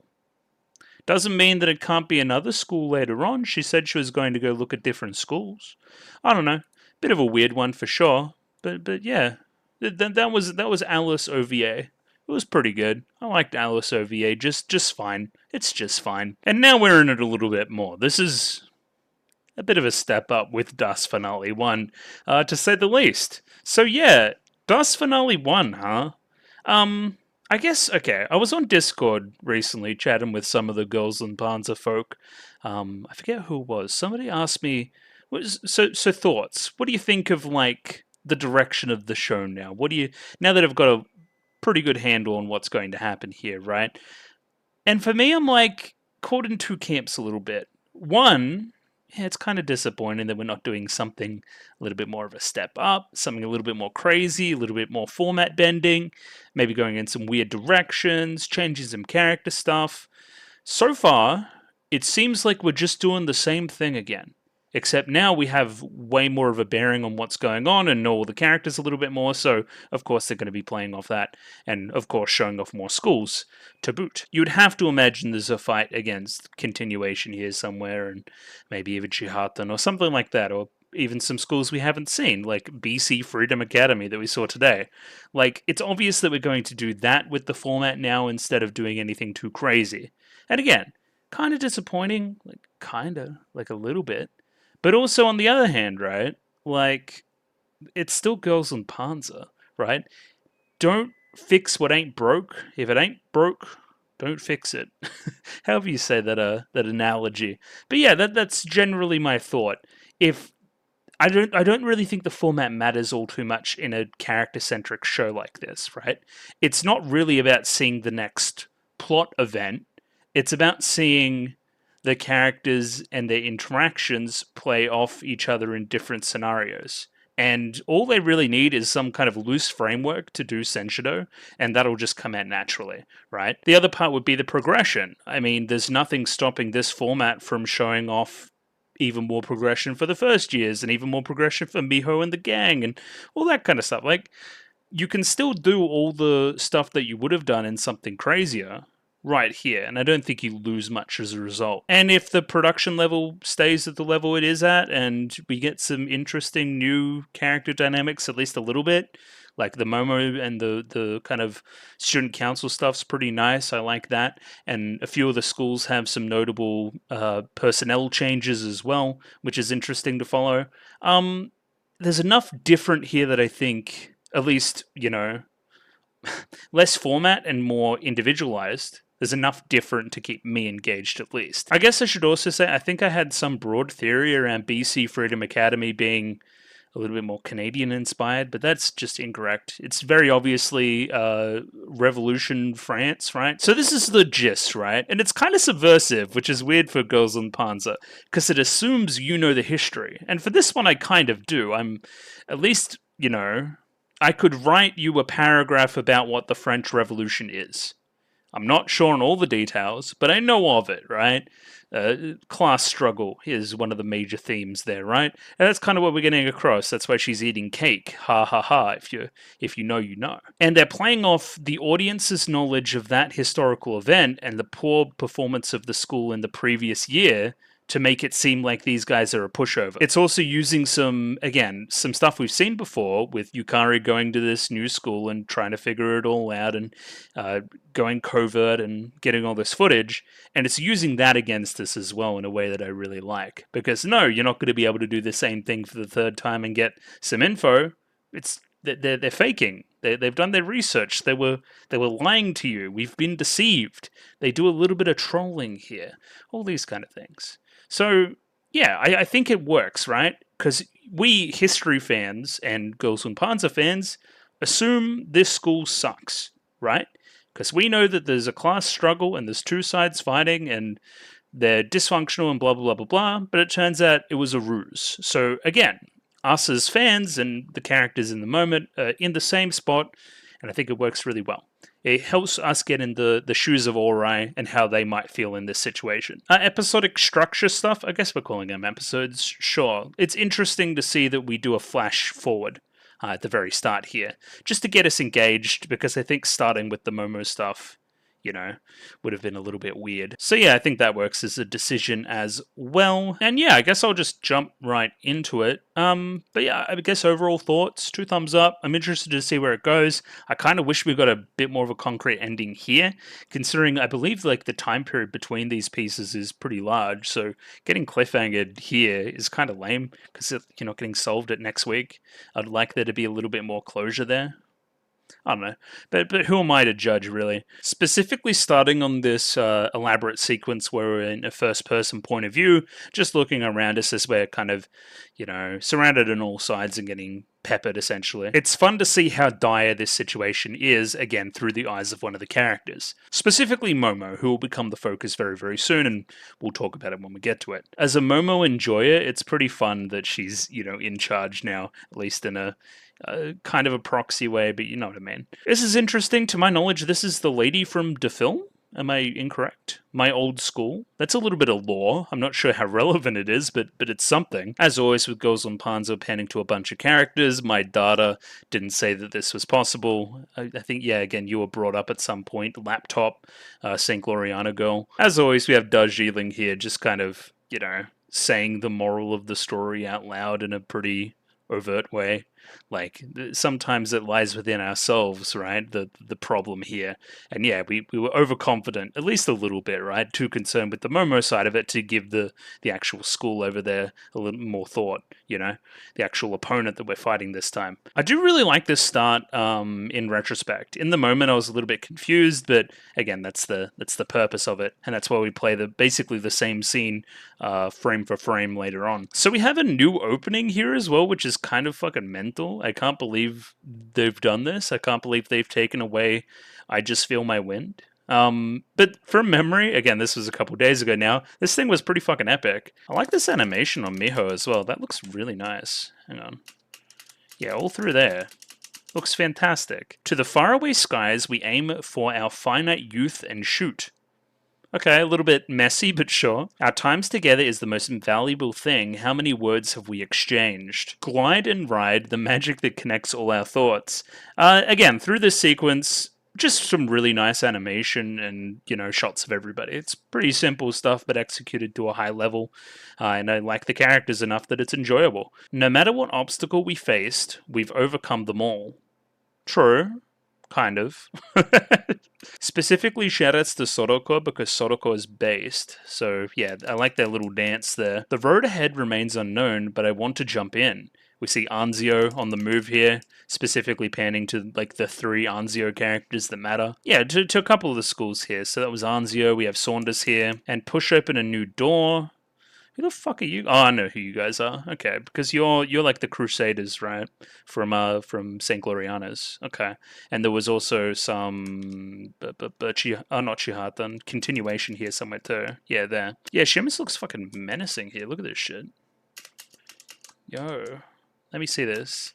Yeah, bro, that's crazy. Okay, that's cool. I want to open it together with you, even now it's true and always will be. And then jumping straight into the chorus here. The future we hold in our hands is the symphony we create together. And again, just character, character, character, character, character. It seems like, again, the large cast we've established only get more and more fleshed out as we continue. Let's lift up each other's dreams and mix them all together. Oh, another based character alert here as well. Yeah, based. Fukuda, I believe. With her hands clasped together and with these tears we've shed, this is also probably called Grand Symphony, you would think. Bro, look, they're drifting, and it's the Leopon. It's the fucking automotive crew. So of course they're drifting. That makes perfect sense. Oh, Momo's gone crazy too. Yeah, this opening might rip. I love this opening. Let's build a rainbow in the sky. Sure, whatever you say. Oh, hello, Alice. We've also got that English chorus as well, which I'm less hot on, and also don't have lyrics for. So there was a hefty shot there of Erica as well. So we'll see if that comes to fruition. Her taking on a little bit more responsibility now that Maho's gone to frickin' Germany or something. So again, it's very hard to understand what's going on. Very early in this episode, because we've come off that scene, right, and it looks bad, and we've panned over to Miho, and then we're into the opening, and then we're like, okay, we're back on the boat. Okay, what's happening? There's an elaborate fucking submarine parody something here for Momo as well. So 2 separate things are happening here, which kind of, again, this is like it drops you right in the deep end. Momo looking for new tank because they heard new tank is on ship somewhere. Which is true, it is. Very deep down. We'll get to it. And then all the first years walk in and say, my condolences, essentially. Because there's a rumor going around that she has to repeat. The first indignity for Ori Girls Academy, retention confirmed, which is a little bit of a weird phrasing, but sure, I'll go with it. Again, there's some kind of parody going on here with all the people handing out the propaganda and the fucking big blimps. Essentially, it sends everybody into a panic, except for Saki. And I guess Anzu as well. It's a little bit funny. Yeah, we think Momo's going to repeat. Because she has bad grades, I think. I think that's the justification. We also get a couple of other weird reveals here. So we have freaking Hana sitting in the student council president chair. You can stay seated. You're the student council president now, Izuzu-chan. And yeah, so Anzu's going to be the chairman. Okay, I don't know what changes there, because again, one of the themes here is like a little bit of towards the end graduation, moving on to university stuff, especially for the 3rd years, the student council, because they've kind of satisfied their goal here, which is maintain the school and make sure the school's going to continue. So now they can kind of move on and do all that kind of stuff. So now we're moving up into different roles, and yeah, we also have Vice President Akiyama-san, Yukari. Hello, Yukari. Yeah, and straight to attention. We like Yukari. So we have a passing probability analysis. It turns out she isn't going to repeat. She just can't get into any of the universities, right? Okay, I don't really know what these charts are down here. I'm guessing the red is her, and then the blue's where she's supposed to be. Take the exam as a memento, memento, memento, memento. Emoticon, you kidding me? Oh my gosh. Not Bronx University Ori. So yeah, this is essentially a meme. She's pretty bad. She's not really anywhere for anybody. I really like this shot here, just kind of everyone's faces, and we did quite a long conversation here, just everybody piping up a little bit. Essentially like, hey, you've been looking for a tank on the ship instead of studying, which is a little bit weird. I don't really know why, but there is an extra tank, yes. And yeah, your prospects of going to the same university as these two here is pretty low. And because they're like a dynamic like trio, right? You want them to stay together. So Momo needs some way to get into university. That's essentially the hook that gets us into a new structure. And again, like the pacing here is super weird. It just kind of throws it all at you very like quickly. So you have the continuous track cup, the winter continuous track cup, excuse me. I need you, a little bit more of the propaganda theme as well, which is funny. Essentially, we did the summer stuff in the summer. This is the winter. We're going to do a bracket with essentially the same schools. This structure, same as the old structure. If it ain't broke, don't fix it. Essentially that. And yeah, we still got the Pro League stuff happening in the background, but again, we're not moving on to the Pro League or anything. It's just do the same thing again, but the Pro League may scout people from this. That's what I'm getting from this at the moment. I guess this is Momo's motivation, right? She wants to turn Orai's Senshido into a cornerstone to make sure that the school isn't in such a situation that it was at the start of the show again. Which I guess is fair enough. That has been like a core personal motivation for basically the entire thing, even to the point where she's not studying as much as she should as a result. So in secret, she's been looking for this thing, but in reality, she probably should have been studying. Okay, that's a bit more noble. I like that. The history crew do their fucking meme again. They say a bunch of shit. And we do the Girls and Panzer thing. We just get everyone's reaction to information. And we bring up an AO entrance exam, which leads to, again, one of my favorite bits of the episode with the AO. It's pretty good. But yeah, what do we say here? Somebody did it? Yeah, it seems that the Prez and Vice Prez's, this university, Shimo Fusadai, has an AO entrance exam, which means, hey, if you have a special talent, like college football, right? You get to go to this university if you're really good at football or really good at anything, really good at baseball or basketball or something like that. We're going to let you board and have a scholarship, essentially. And Senshido is very similar to sports in real life, so that's what we're going to do. If she's really good at Senshido and we can prove that, then she'll get in on a Senshido kind of scholarship thing. Yeah, very similar to the one that Maho apparently got to go to, I'm not even gonna try, but German university. I believe Megami, Azumi, and Rumi from enrolled via sports scholarships during university selection. Is this a typo? Because I don't know who any of these people are. Or this. This is probably the typo. I just don't know who these people are. Oh, okay. So I googled Megami, Girls and Panzer. These are the three girls from the film, right? These are the three like people that were with Alice. Okay, gotcha. So here's where we land on our plan. We're gonna make Kawashima Senpai, make Momo. She's gonna be the commander. We're gonna win the Winter Cup, and that's going to be proof enough for her to get a scholarship for Senshido. Which again, it may be like a faux leadership role, but at least it's something, right? Yeah, a puppet commander, that's the word we use there. Probably most apt. I really like the animation here as well. That just looks fantastic all through that section. Like this shot specifically, the zoom out of Miho, where she's looking kind of confused. Everyone's fucking determined as fuck. I specifically like Hana's face here. I think it's very funny. Very nonchalant, very matter of fact. Momo obviously center stage. Zooming out further. Some great little touches in there. Mako had her hand in her pocket too. Just some cute stuff. I like it. So after announcing that to the rest of the crew, we come back to like essentially Miho's crew plus student council. And we're like, okay, let's find this new tank then and then, move from there. And we're going to find it. You focus on studying, please, because, you could still get in if you just study. Again, this moves so quickly. Like, as we're saying Soroko will guide us there, Soroko enters frame as well, which I like. Again, continuing the relationship here as well. And yeah, Soroko is a favorite of mine, so it's fun that she's here. The reason we have Soroko with us is because it gets kind of dangerous as you continue to go further down. It's very funny that there's just like a bunch of delinquents down below. I think that's just good. That's good gear. We like that. The lower we go, the public order gets worse because our reach doesn't reach down that far. Again, it just stands to reason. Again, there's a reason why the bad kids sit at the back of the bus, so they're as far away from the teachers and authority figures as possible. Beyond that point is the Johannesburg of Orai. I don't know what this means. I have little to no knowledge of South African history, really. So what is this in reference to? I have no clue. I was like, why does Hana have like a pair of fucking pliers on her? And I'm like, okay, they're probably like secateurs for the garden. That makes a whole lot more sense. But for some reason, there's like a wire up down here. There's like a bunch of shit going on. This is kind of like a crazy pace. I've talked about it already, but it really is. We've got a lot of these really classic Japanese delinquent stereotypes, like the long skirts, the bandages, the long colored hair. I swear to God, some of these girls have fucking swords too. There's just a bunch of. It's very funny. It's very, very funny that on this school ship, as you go below deck, there's just a bunch of delinquents. Yeah, the voices here, they're just perfect. The stupid hair. Perfect. Perfect. Of course, Soroko, being very forthright, gets herself into trouble basically immediately by trying to tell them what to do.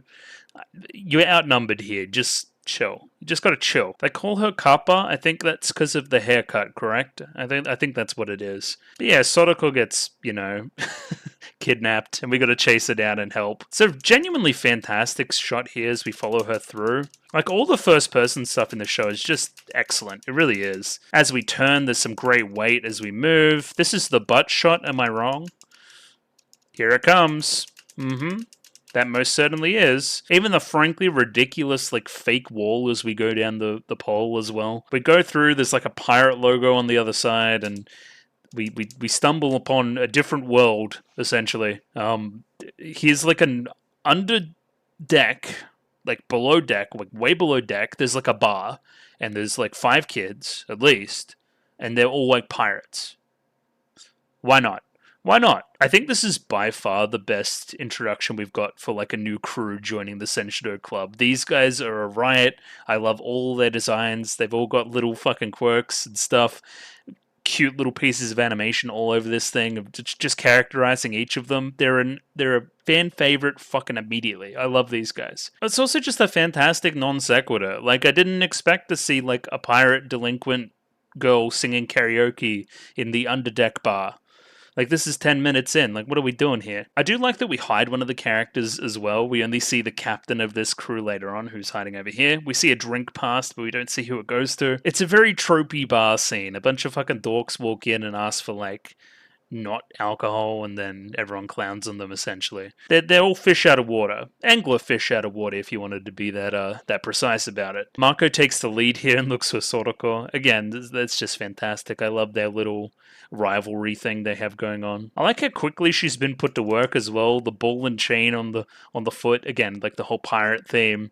And then it's like, hey, get over here and give me a hand cleaning instead of, like, save me. Here's another part I really like about this crew. It's the size difference. She just looks massive. Again, it's kind of the high-angle shot as well.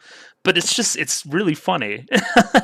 Because I guess the volleyball girls have a lot of size difference as well. Some of them are a bit lankier than the other ones. But, yeah, I guess it helps to vary the character designs a lot more. I kind of wish a lot of more anime played with character size, because again, they're all in high school. They're all gonna be different sizes. That's how that works. I don't know what this is as well, but again, I'm just a fan. I'm a fan of this. We call tanks land ships as well. It's fucked.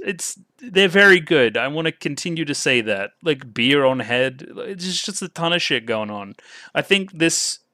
Particularly this end of film, they've been very good on a rewatch, just noticing different character quirks and that kind of thing.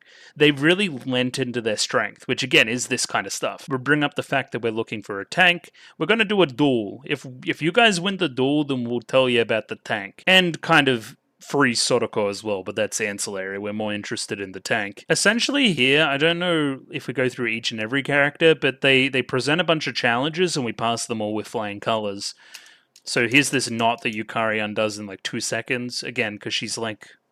She's essentially just a genius. If it's some stupid shit that doesn't matter, the Yukari is probably the best at it. Next up we have Saori and these signals with the flags, probably. I don't know. She did like radio class, so I'm going to give her that. She would know what this means. It's a very specific command as well. You should respect your elders at home. Sure, whatever you say. I don't know what the deal is with Mako and the thumb war, but she does kind of fucking own. Like, look at this dodge here. The reversal. Insane. Yeah, she must have trained her fingers while driving the tank. Whatever you guys say. I'll take that at face value. And then essentially we have like a Spidey sense scene with Miho, right? Because she has... What I'm going to continue to say is just like... a supernatural ability to dodge. Again, we justify it through the Senshido because she's had to, like, she's poking her head out the top of the tank. She has to dodge shells all the time. Of course, fighting just a human's going to be way easier. My favorite move here is the bow, like apologizing and then flipping her upside down. As we see right here, just fantastic. Love it. So they're all about to get shivved, and then somebody has a fucking... What the fuck? What is this? That's like a bomb. Holy fuck. Does Yukari have that? Yeah, she does. She had a bomb in her pocket. Or somewhere else.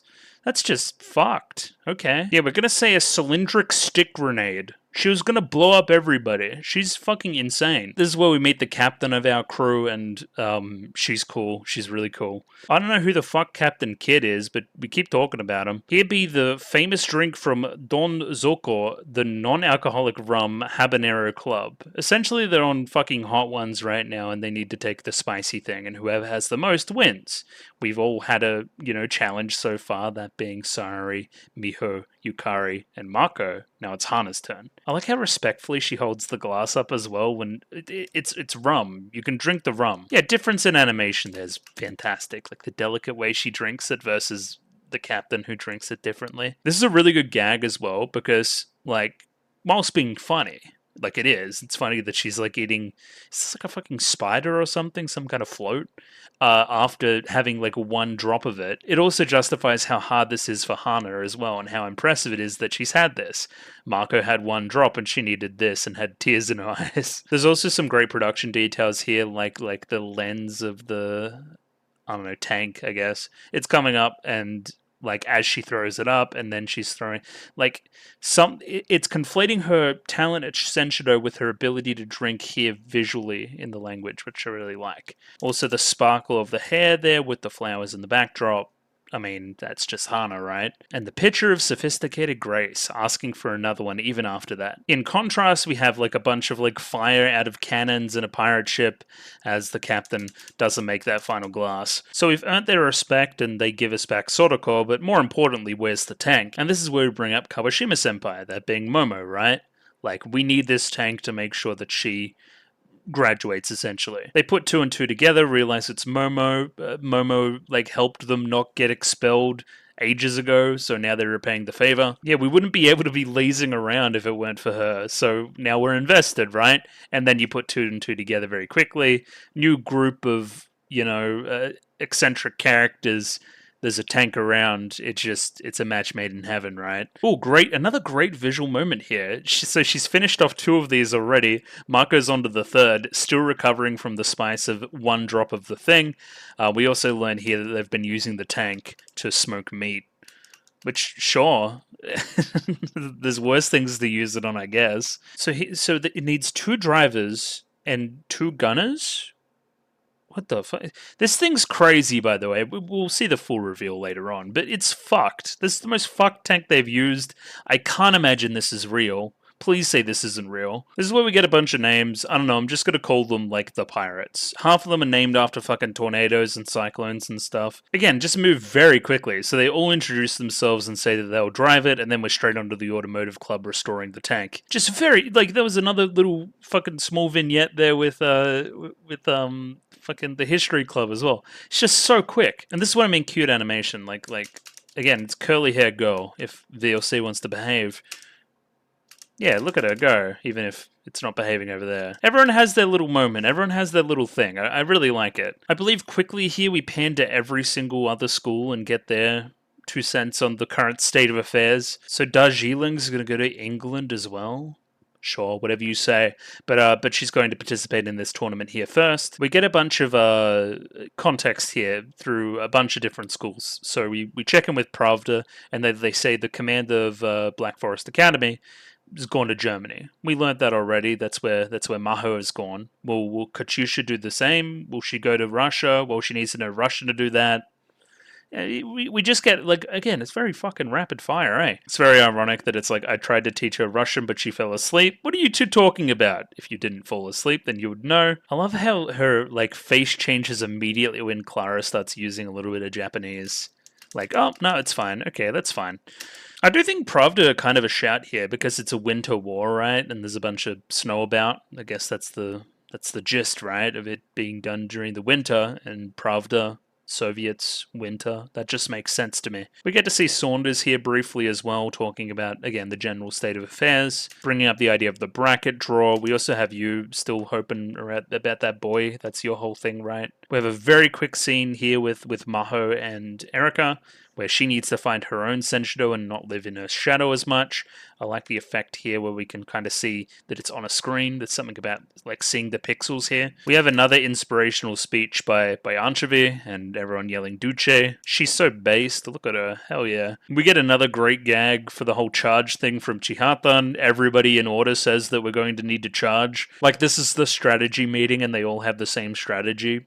Charge. Except for Fukuda, her whole thing during the movie was learning not to do that, and it actually ended up pretty good. Continuation continued to be based. They're in a sauna this time, and really like philosophical as well, so shoutouts to them. We go to this really weird looking building here, and that we draw lots, essentially. We're doing the same thing we did during the first season. Okay, so Momo draws 4, okay, and that puts us against BC Freedom Academy. Pretty cool. So they're already putting on this act, like the exact moment that this happens, they're like 3, 2, 1, let's start acting, right? It's like, oh yeah, it seems like they're really at odds with each other. I wonder if this is going to go well. They're lying. They're trolling us. So the dynamic, at least presented, is that we have one person that's has transferred in, one person that I think we call them an escalator student, right? We have the established authority and the outside figure, right? And in a hierarchy, then we have one person in the middle, unperturbed by the whole thing and eating cake. Again, you put 2 and 2 together as soon as you learn it's like a French school thing. They're an aristocratic school, but the original students and high school transfers seem to be hostile towards each other. Again, you put 2 and 2 together. One of my favorite jokes in the entire episode is Akiyama Film in the Lucasfilm font. I thought that was very good. She's got a whole different production budget for her infiltration film this time. Everything that I've liked about the previous ones is still present here. The film grain, the first person stuff, how it's presented. It's a great gag. I'm very happy we're bringing it back again and even subverting it this time. No 2 forks, no 2 spoons, equal meals, enforce the taste of the commoners, soy sauce on the dining table, curry udon as well. And we don't want any escargot or foie gras. Anyway, I do not know.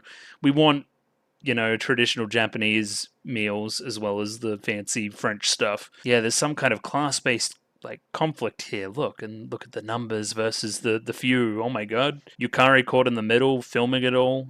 Do they know that she's watching right now, or are they just all doing the same thing? Specifically, when we go see the Senshido Club, this camera angle is very funny. Yukari to be getting these shots must be right here, just of course they know she's filming. Literally, right in the middle of their conflict, switches camera right in the middle. Could you be more obvious? Some of the poses here are really good, like the points and the charging and I think there was some ass slapping going on. It's really good. I don't want to undersell it. All the animations, this is a massive step up from the first season, right? Well, did it say Akiyama Barbershop as a sponsor there too? That's kind of funny. Yeah. So, okay, the cake looks delicious, but more to the point, they look, like they're going to implode. They look terrible. The morale is low. They have no sense of teamwork. It looks like this is going to be an easy victory. And again, lulls us into a false sense of security. I do like Momo freaking out at getting called Commander as well. I think that's really endearing.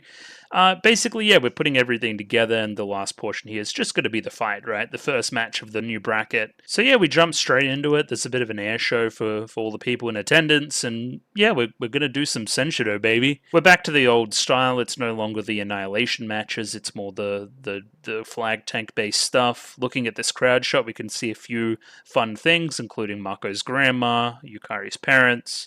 There must be some more here somewhere. Not that I can see especially. There's a few people cheering for BC Freedom Academy. Oh, Hana's parents are here. Oh, okay. Yeah, we got them all now, I think. Oh, even here we've got Chono Army and this guy from the movie. Okay, there's lots of people here, sure. Yeah, and of course we have special comments in attendance. Basically all the schools are here. I don't know if this is like a round robin thing where everyone needs to be in attendance, or they're doing some scouting. Even, who are you guys? What the hell? These guys. Oh, these are Chihatan. Okay. Of course, we have Anzio here sleeping again as well. They did the same thing again, chat. Oh no. I do like that we kept the gamer gag of them being really strong. I think it's very good. It's a strong bit. So we have the other school hasn't arrived yet because they're dysfunctional, but we also have our ninth tank. They haven't arrived yet either. They said they'd be arriving here by boat rather than train. They said they were in the harbour when they called me. Here they come. I don't know why they have a mast, and I don't know why they have a have a pirate flag with I don't even know what that is, and a razor blade. What the fuck is going on? Holy shit. Yeah, this is the most ridiculous thing I've ever seen in my life. Yeah, I don't know about this, guys. I really don't know about this tank design. It's certainly very funny. We're gonna give them that. If it's comedy, it's good comedy. If this is real, God help us all. This tank is called a Mark IV.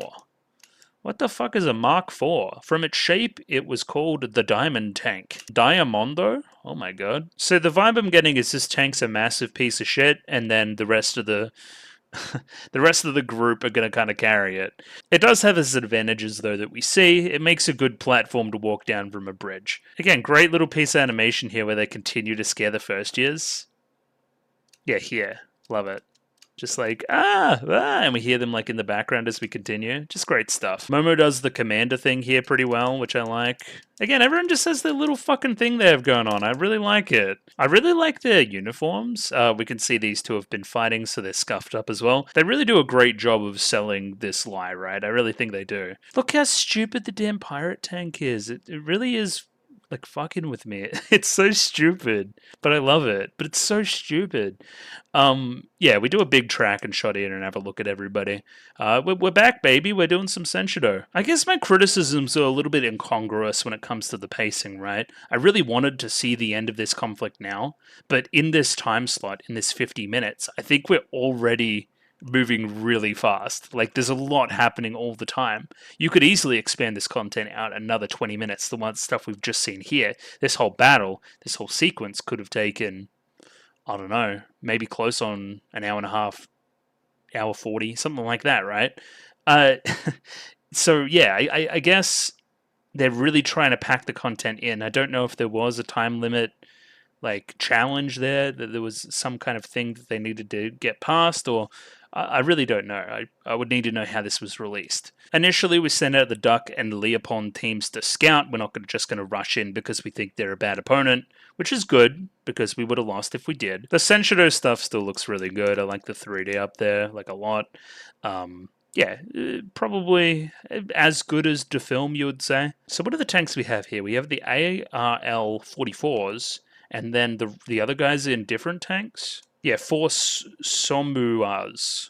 Somuas? Sure. She has a little fucking iPad that she draws on now too. Yo, Miho are like upgraded. She's so cool. So if we see 4 tanks going that way, 4 tanks going that way, it means the flag tank has 1 escort. Okay, that's pretty good figuring stuff out as well.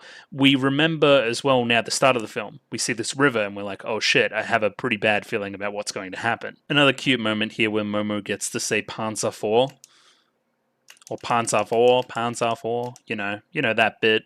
Pretty cute. Like, we're handing over the reins to her because she's technically the commander here. As I commented in the reaction, I'm impressed with the Shark team's ability to get into formations considering they haven't attended any practices. Couple of good moments here. We have the Shark team getting stuck in the water because their tank's a big piece of shit.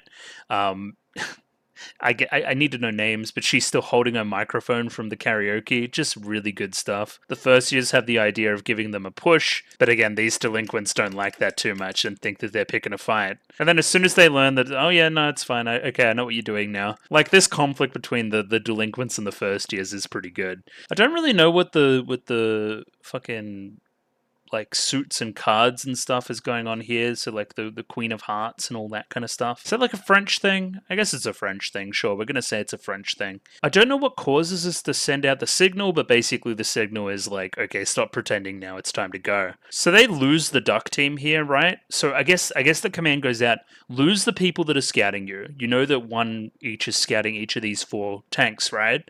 Make sure they lose sight of you, and then we could start to surround the the actual force that's moving through. Yeah, so Duck Team starts to engage, but in reality, the rest of these tanks are going off and they're going to take out the real force. Very similarly here, we have one tank stay behind and the rest of the force moves on. Very, very ominous. We have, again, okay, this is the moment, right? We have both of these people that were play fighting, that were like acting like they hated each other, now both drive past each other in a perfect formation. Oh shit, the jig is up. The audience should now know we're in for a fight here. These guys aren't playing around. Even these guys up here playing their part, looking like they're playing around in front of the tank with the commander just sitting on top. They know that they have to go over this bridge. It works perfectly. These guys just really thought that they were going to walk straight up and just kill them. That's kind of funny in retrospect. I shouldn't underrate the aspect of the water being around as well and how Miho might feel about that, considering all the stuff in the first season. So, I don't know, maybe something there. Sodoko has a special sense that goes off here. My morals committee sense is tingling that some trickery is afoot, and it turns out that's correct. And we get the call out here that somebody, hey, they're behind that rock. I saw some kind of shine. They say to hurry up and cross the bridge, but they destroy the bridge, and then it turns into a full-blown disaster. They all stop playing around. They've got them right where they want them. This is actually a pretty good execution of tactic. I really, really like this. It's a great reveal. Of course, I think that that's where the bombardment of information here really works in the episode's advantage, is that you just kind of assume and go along with a lot of stuff that you don't notice that these guys may be lying. And yeah, it surprises me in the moment as well. Of course, I've talked about the historical context playing into that as well. At least we get to see the automotive team be really based here and like drift. They're just cool. Look at them. They fucking... they sent them to the fucking cleaners. Holy shit. I like Yukari's face upon basically learning that her video was based on false pretenses. Like, oh no, I may have fucked us over here. Yeah, again, we kind of underestimated our enemy. And I was worried we were going to do a storyline like this because I find them kind of lame. But I think they've pulled this off really well here. I think, because again, it's very hard. Okay, sports shows struggle with this a lot.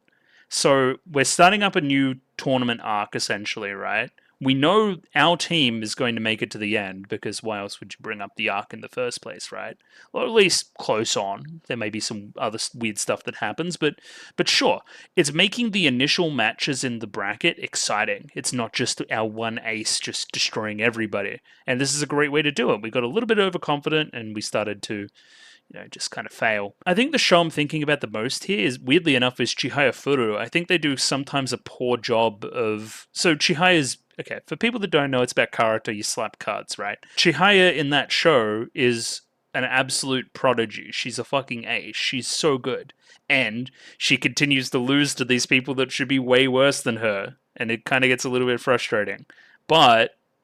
ultimately, it's fine because they do other stuff really well as well. I think this way we've written it in a way where it makes a lot of sense. We underestimated the opponent. From here, we essentially get the same shots we saw at the start of the episode, where we come to the realization that we're surrounded. Miho quickly comes up with a plan to get out of the situation. However, how long is the Mark IV? We're basically going to use it as a bridge to get off this bridge and then onto solid ground so we don't fall into the water. I do like Yukari's almost like encyclopedic knowledge of how long tanks are too. That's pretty good. Yeah, just like walking the plank indeed, we're going to create a platform for everybody else to get off the bridge. They even take down the mast here in a pretty cool way, again, to get it out of their way to make sure that they can actually get down. And that really throws them off too. Like, they didn't expect this to happen at all.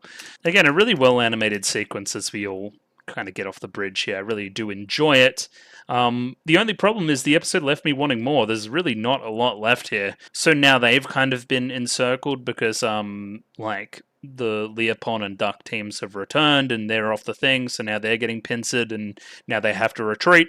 I do like the use of the fan by the commander as well. I think that's pretty neat too. I do think we probably should have lost a tank or two there for me to get really excited, because basically, like, nothing... The match state really didn't change beyond learning that they're actually competent. You know, I kind of wish we lost a couple there. That could be cool. So we're going to have to rework the plan. The second round's coming up. We end the episode with a marching sequence for the French school. I think I have the song name down here. La Chanson de Lion.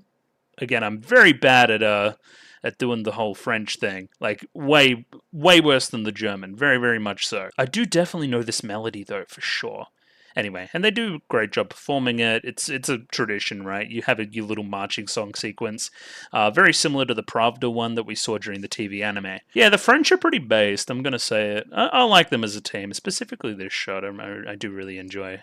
Based. It seems like we may be proceeding to some kind of mountain range towards the end here as well, but I digress. We move towards the ED, which is basically enter mission, but here's the pirate crew, and it's got slightly different instrumentation. There's not really much to say here. It's pretty cute. It does the Girls on Panzer ED thing. Pretty sweet. But yeah, that's Das Finale 1. Only a couple more to go there, right? Because 4 is out, but I can't watch it. I think that's the gist there.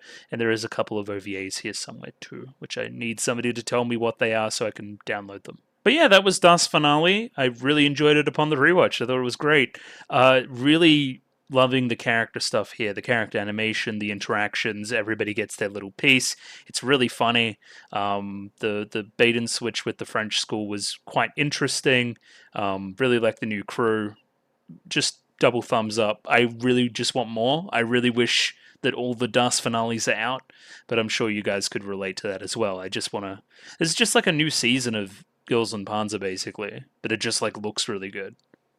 Sure, I'll take it. Sure, that's really good. So yeah, next week's probably another OVA and another Das finale segment. But again, weekends are very busy, as I'm sure you guys can relate to by this point.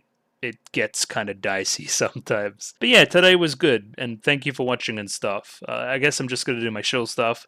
So if you like the video, consider liking the video. If you like the video and you want to see more, consider subscribing to the channel. Comment below anything you thought about the episode, anything I could do to improve my presentation. Comment below.